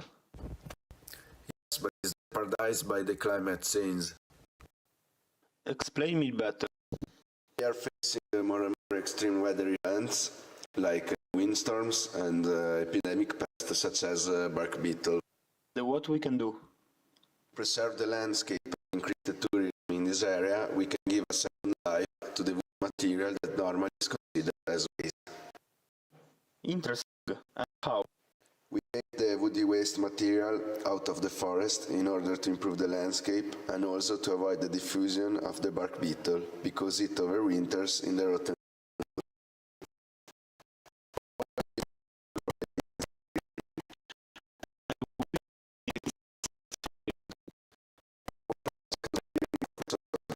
Utilizing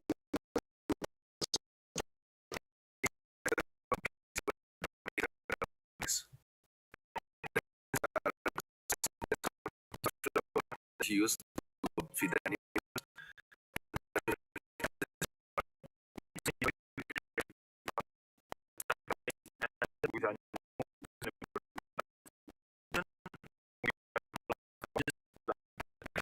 Opportunities, the mitigation of climate change effects, and a higher resource use efficiency.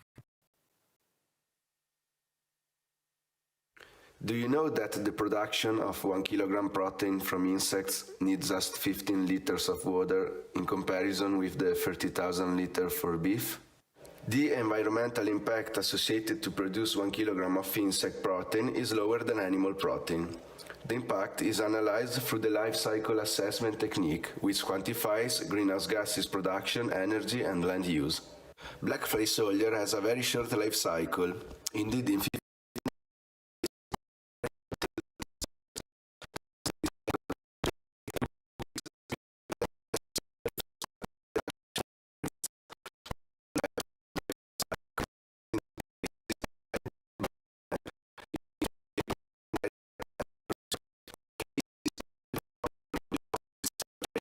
with the ALPINE woody waste material. Insects are processed and then utilized dried or as flour.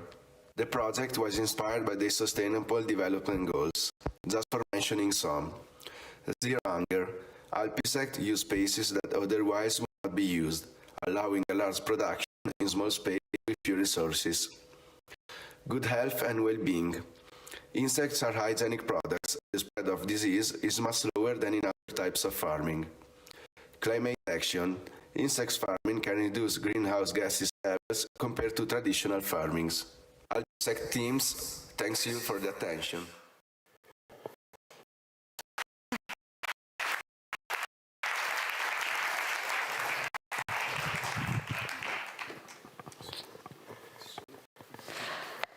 Yeah, when I hear your movie, I can't believe that this is not already done more in the Alpine region. Again, same game.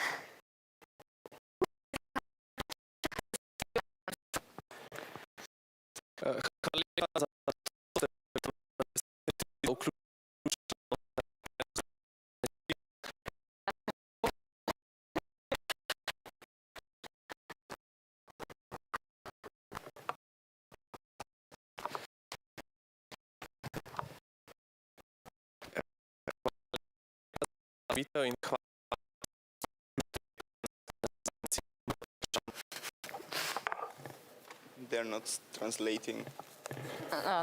Maybe you can ask your question in English if possible? Yes, of course. Maybe just about your next step. What will be your next step on this project? So our next step is to build a prototype of the cage that will house the insects. And when the prototype works as we want, we can implement this in a large scale, and so actually to start the insect rearing. I just have one more question. First of all, congratulations for the very pedagogic presentation, so it was very clear. Regarding insect production for human consumption, at least, do you believe that you are going to overcome the kind of cultural barriers where people are reluctant to eat insects?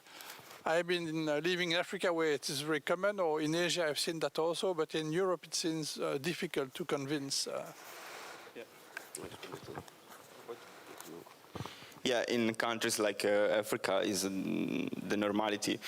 We know that in Europe, Europe has a different culture, and but in our opinion, it will be a forced decision in maybe 20, 30 years with the overpopulation happening. So yeah, it's something to do, and we have no choice. One last question. Yeah, maybe. Over there. Your data are very impressive about the consumption of water, Yep. but since you are using the meat from insect to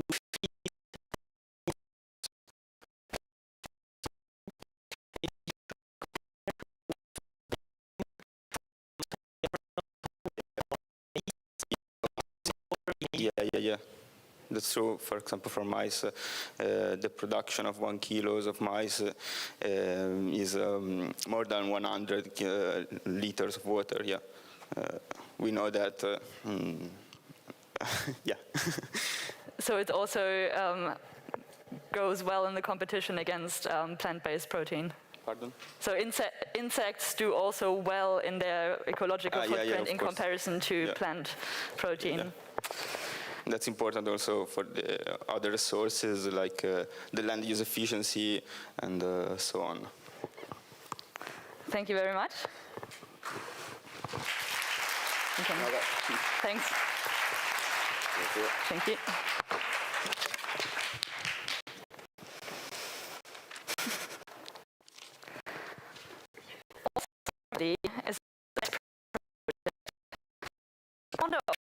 Roberta is a 20-year-old environmental science student from the beautiful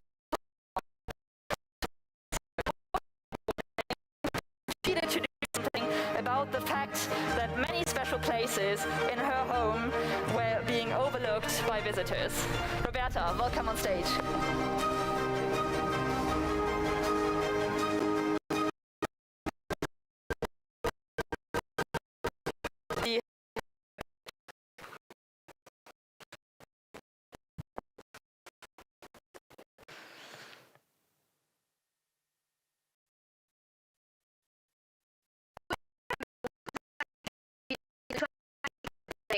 We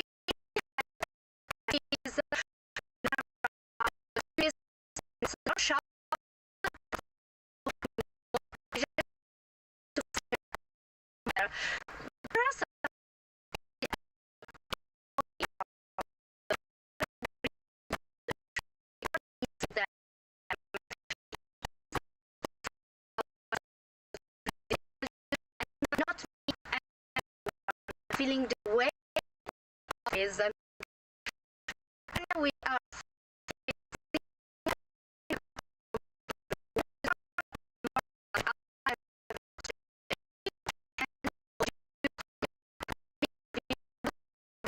and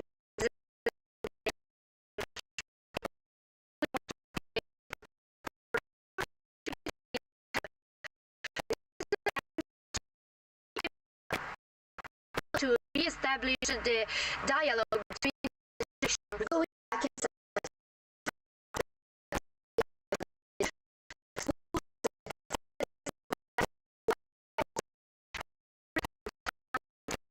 And personalize our cultural all of young people. We our website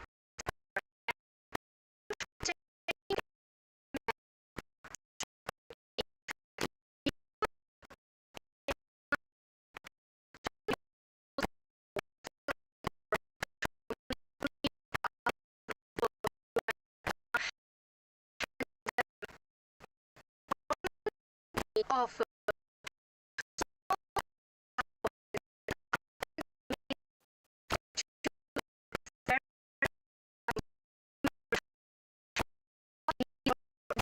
the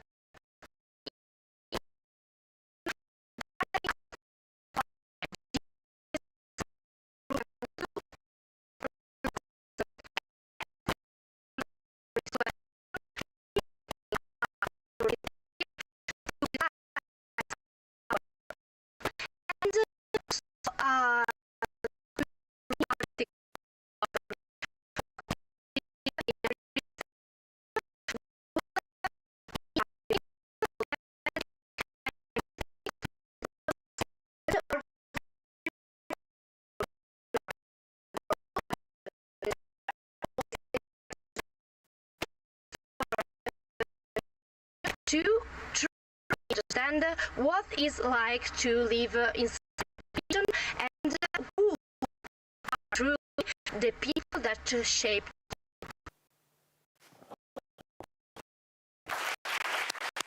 Thank you, Roberta. They're really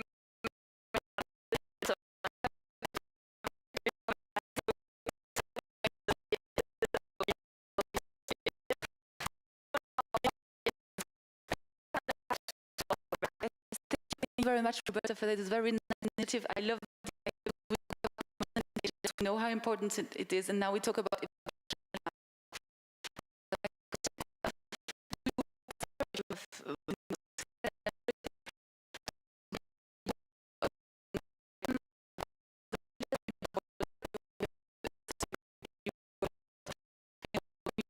of course, in the countries. Thank you, Roberta. Thank you for your question.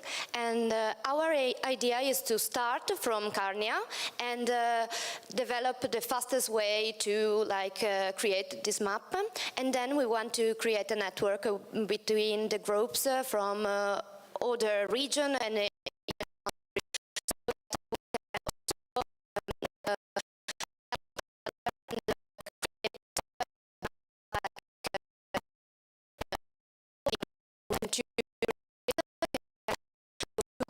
town and small villages and understand what are the similarities and the differences between the places.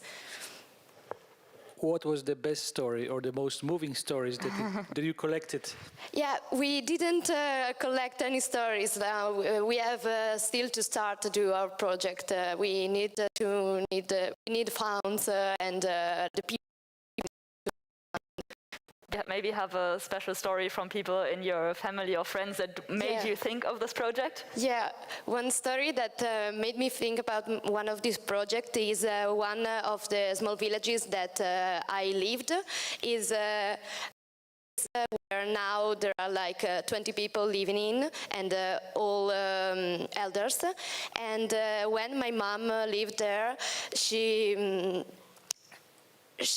played with like 10 to 12 young boys and girls, and now you go around the streets, you don't find this energy and you can't see any young people, and so we want to make possible for everyone to roam the streets and feel this energy. Cool, thank you very much. Thank you. Oh. Okay. one last very short question. Very cool, congratulations. Do you also plan to allow visitors to record some thoughts, memories, or whatever? Yeah, our idea is to also make possible for visitors and anyone to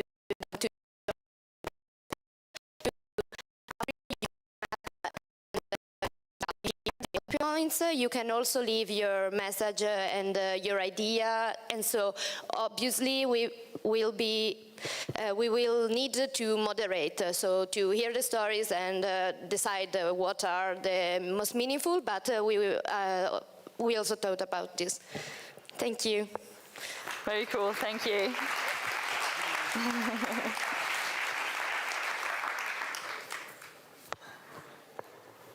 So our next project is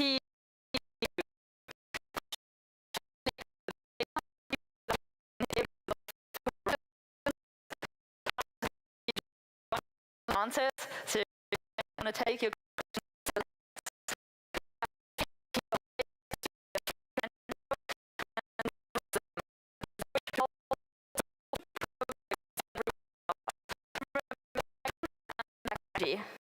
They'll be joining us now here on the screen. And let's watch their pitch. Germany, France, Italy, Austria, Slovenia, Switzerland. We all share a common passion. We live in the Alps and we really love them. That's because the Alps are one of the most breathtaking, safest and innovative places in the world. However, as in everything, there are also downsides, such as global warming and the lack of energy sources. We wanted to focus on the last one. Renewable energy sources are very expensive. On the other hand, fossil fuels are very dangerous for our planet.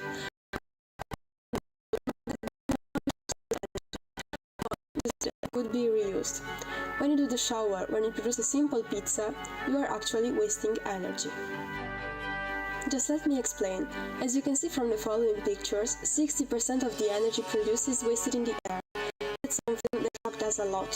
It means that if there would be a system which can reuse that 60%, the world would definitely be a better place where to live. Therefore, we studied this issue for a while, and we actually found a possible solution which can improve the situation and help us reuse the wasted energy. Obviously, we can recover all of it, but even the 5% could be revolutionary. This is an innovative thermoelectric generator that can convert the heat from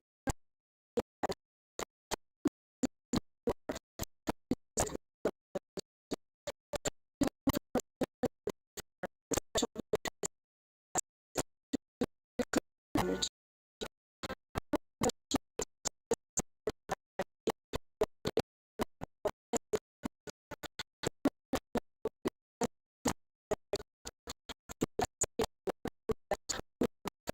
Efficiency at the amount of energy produced by the machine.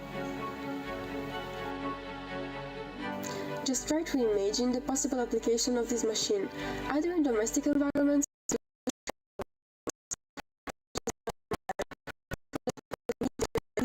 energy. Specifically for the Alps territory, this machine can bring us a lot of benefits. Where there is no possibility to generate electricity, or could also bring economic benefits to the families. We're improving this machine, making it effective and concretely usable by anyone. Let's make the Alps territory a better place where to live.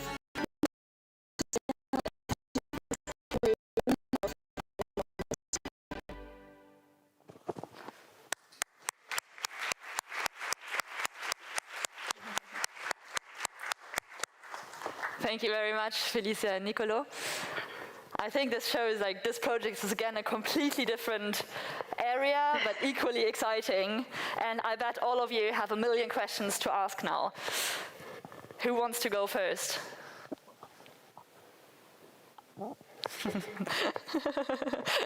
You're still all processing now. I've also had to revisit my physics class.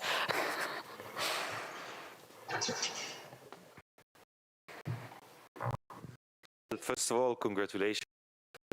I was really impressed. Without going in too much into details, can you please, how do you physically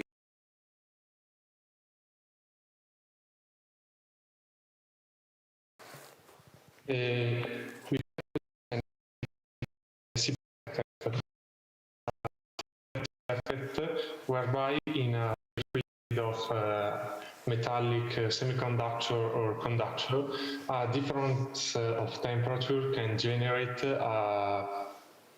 electric current. So it would be possible to boost this current and generate a night voltage for everything that we need, like a generator, or also just to take back some of the energy that we waste.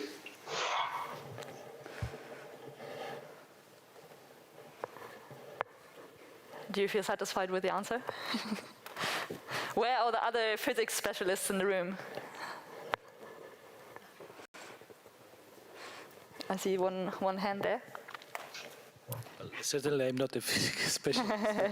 So how this would work in practice if I'm taking shower, because you started with shower, where would you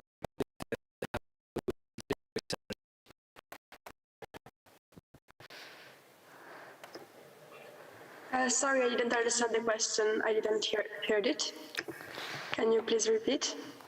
Yeah, please repeat sometimes, especially with the hybrid format. Sorry. Yeah, my question was not about physics, but about practicalities. So you mentioned taking shower in the beginning, right? So how would it work with this shower? Where would you put this machine and how it would generate this energy? So actually it would be a process like every house that has a thermal solar panel or something like a boiler. there would be the difference between the water produced in the boiler and the cold water, and the difference between the temperature difference between these two sources of energy would generate electricity. So it would be a machine that would have been placed maybe next to the boiler or in a room. Yeah, thank you, Felicia. I think you did a great job at breaking this down for us. All right, thank you too. You'll keep watching from in front of your screen. But now we're moving on to our last project, and I welcome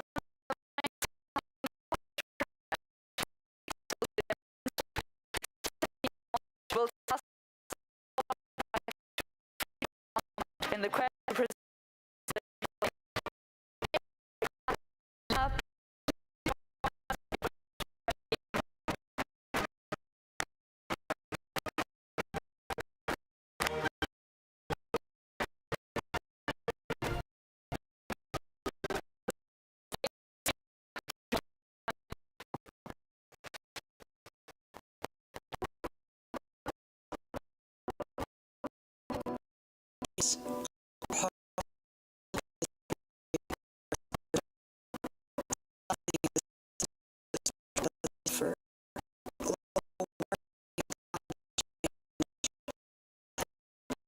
It is becoming a threat to all living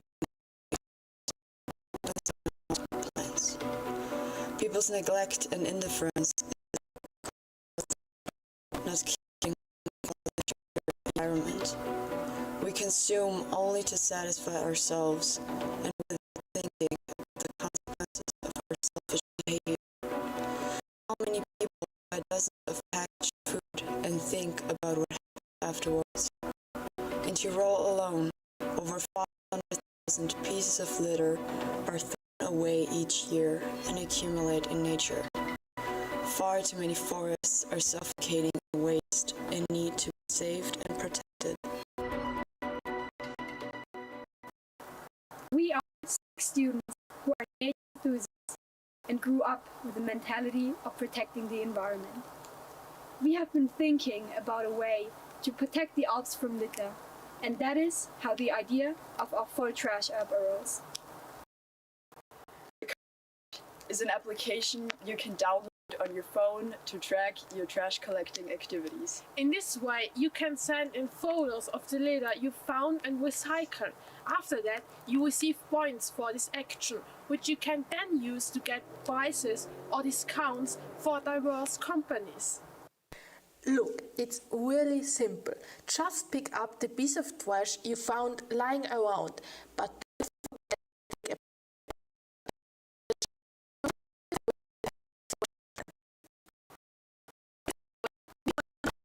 people doing something good for the environment.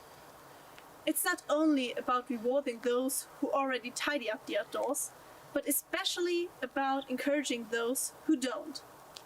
The app should make this activity attractive for everybody. Our vision is a clean and well-kept forest with a focus on waste prevention in the Alpine regions. With our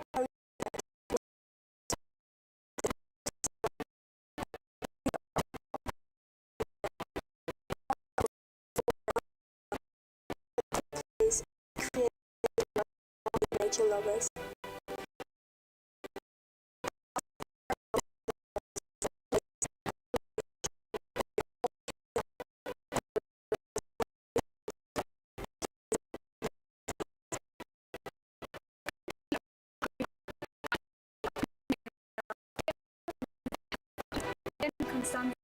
We developed Full Trash.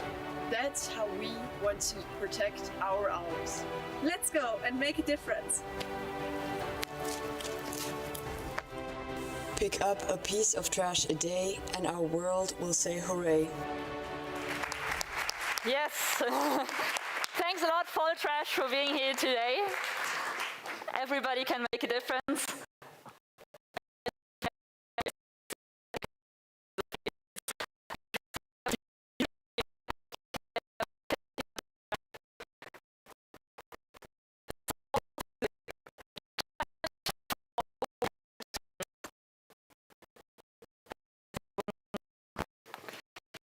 I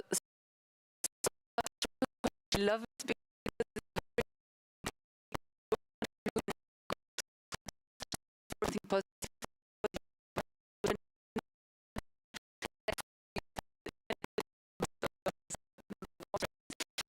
My question is, how do you think it would be efficient to do things so that people know about it? For example, contacting a tourism office, or like if I would go in the Alps, which I do very regularly, how would I know about it, and how would you really do a strong publicity that people are aware of it?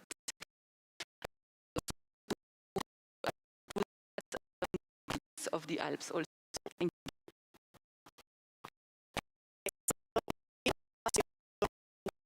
Collaborations with local businesses, which of course will show or promote our app. And also, like you said, in local tourist office, we also spoke with our city, Innsbruck, which finds also this idea great and will support it, like they said. So yeah, I think we've got promotion from all different ways. Great, so you also already have thought about who.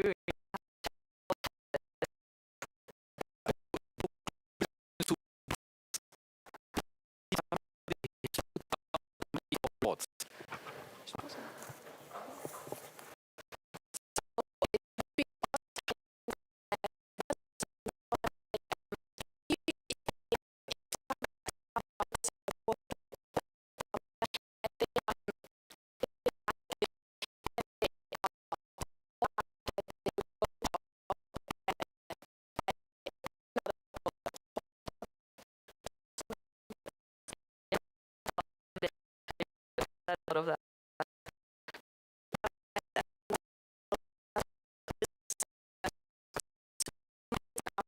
Try to support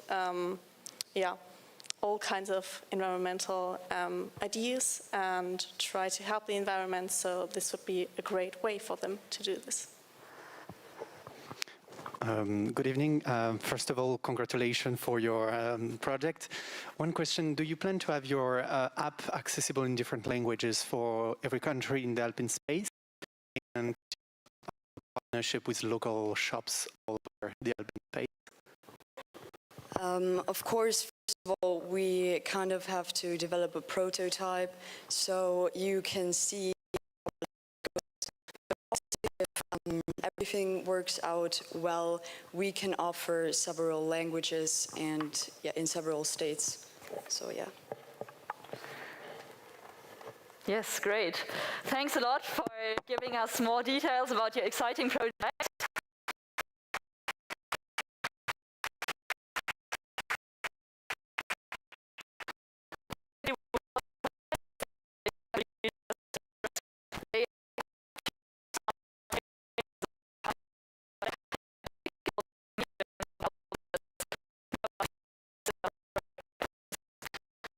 So now we're getting to the very exciting part of the night, the vote. And in order to make it easier for you to recall all the projects, let's have a quick look at what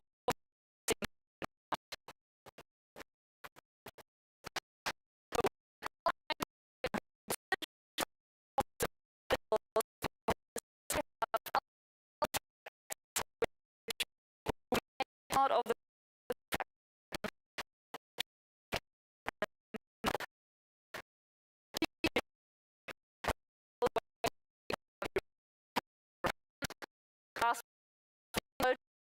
who develop a garbage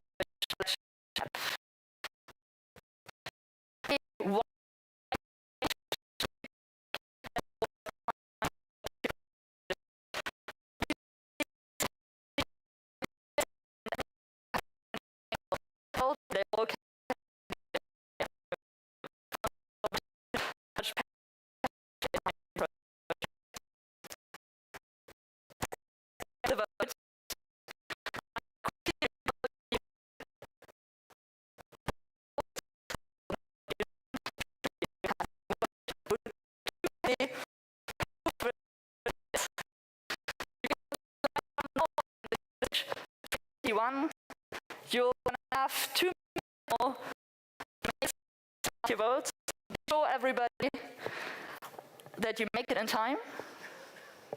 And also you come home, of course, you can go to your phone, ido.com.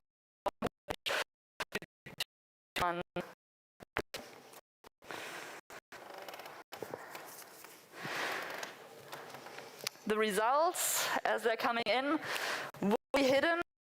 So once the vote is list, we're going to award the 3 first prizes.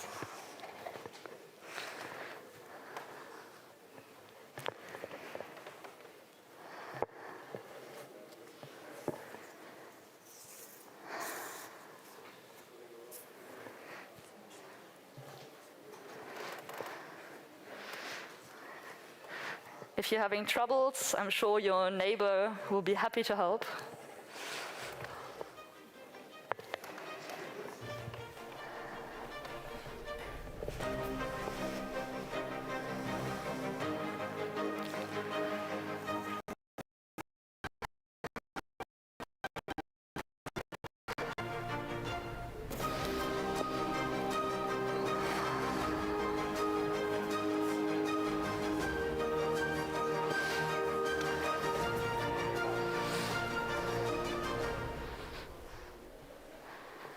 So make sure you all cast your vote. Put your phone aside afterwards so you see there's been no troubles. And so we can put all our concentration and suspense now to find out the winners are.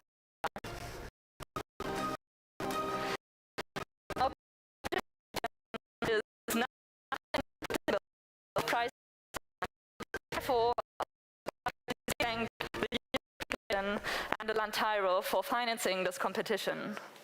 Furthermore, we received invaluable support from the EUSALP Presidency of France, especially from the region Bourgogne-Franche-Comté. Thank you very much as well. The winners will be awarded, therefore, by Liliane Lucchesi, the regional councillor of the region Bourgogne-Franche-Comté, as well as Sławomir Tokarski, who on stage.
Wait one more moment to find out.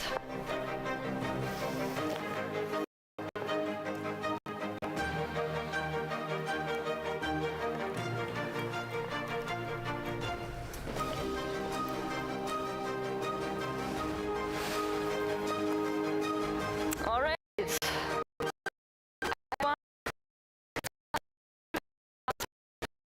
The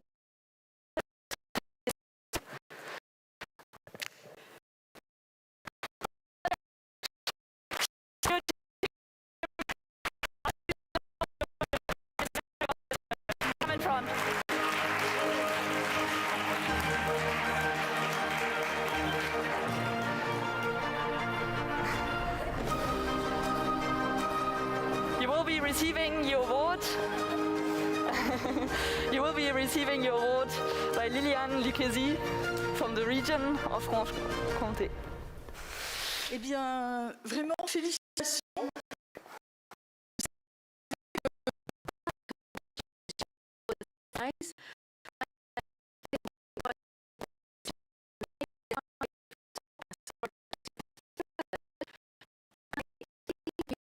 Absolutely amazing.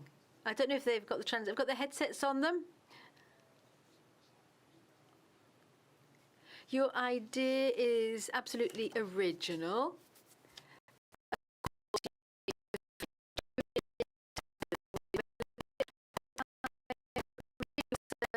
What you did. So I have the joy of handing to you the third prize, which is 2,000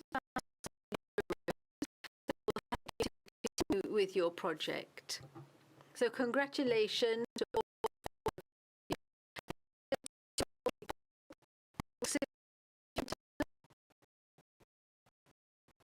Yes, 6.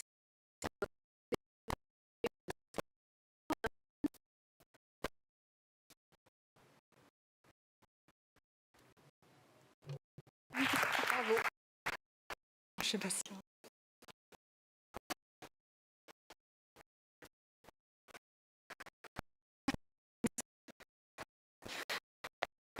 Congratulations.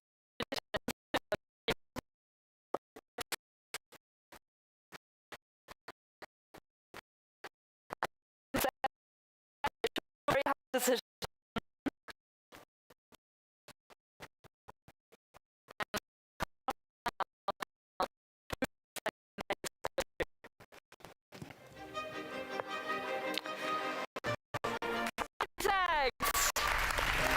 Huge congratulations to you. You should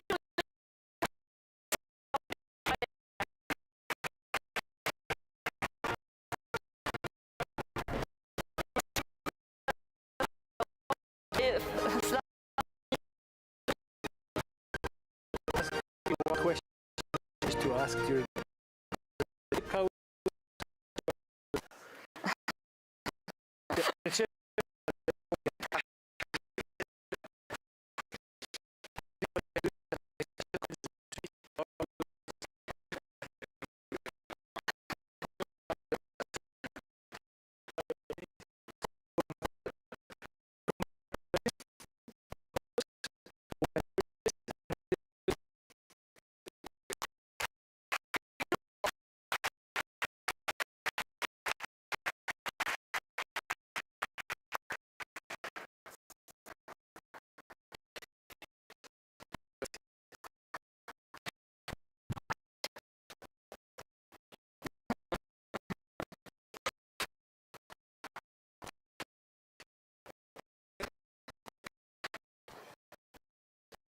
finally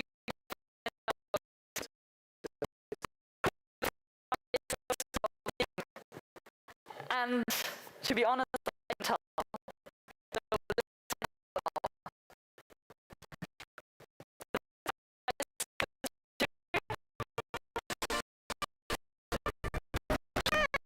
Roberta, huge congratulations.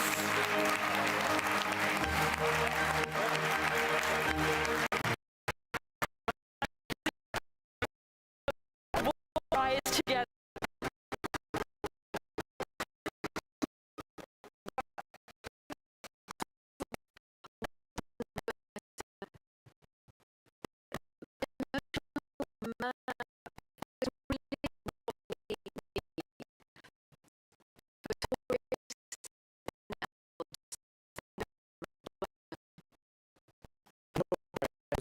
often through those empty villages, and I think you always think about what type of stories they could tell you or how it was looking like, and now we will be able to do that. So congratulations. Thank you, thank you, thank you.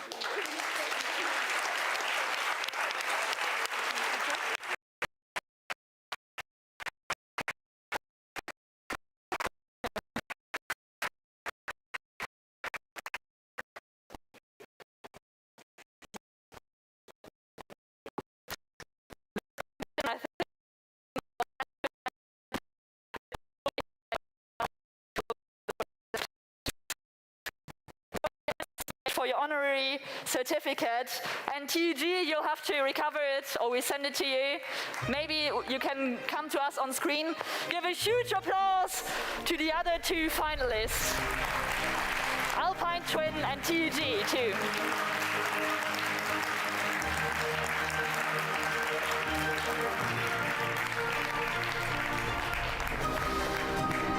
Can you all come here so we can have a photo of everyone? Yeah, yeah.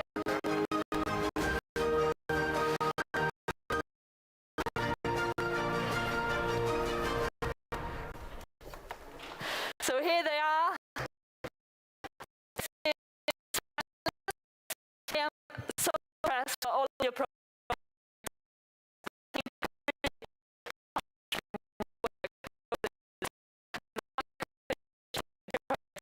Necessary, because there's so many young people with brilliant ideas out there, and I can't wait to see how all of you will go on with their projects, because we need them. Thank you to everybody again.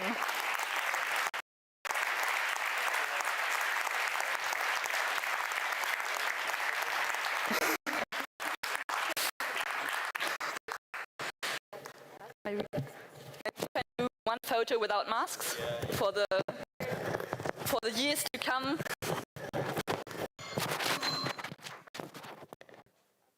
Excusez.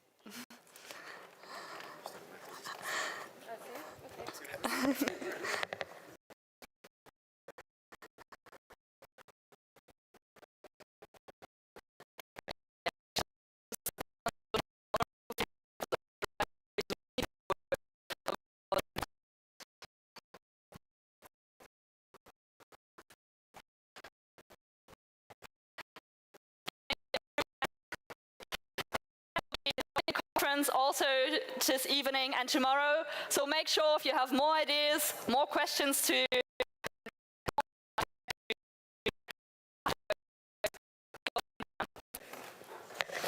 all right. Thank you.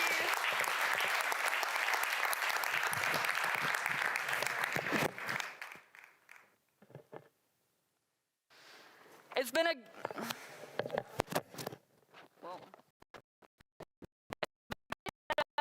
staying for the Pitch Your Project competition. Thanks a lot. This will be the final event of tonight, and what's awaiting you now at 7 is an apéro and the gala dinner, so make sure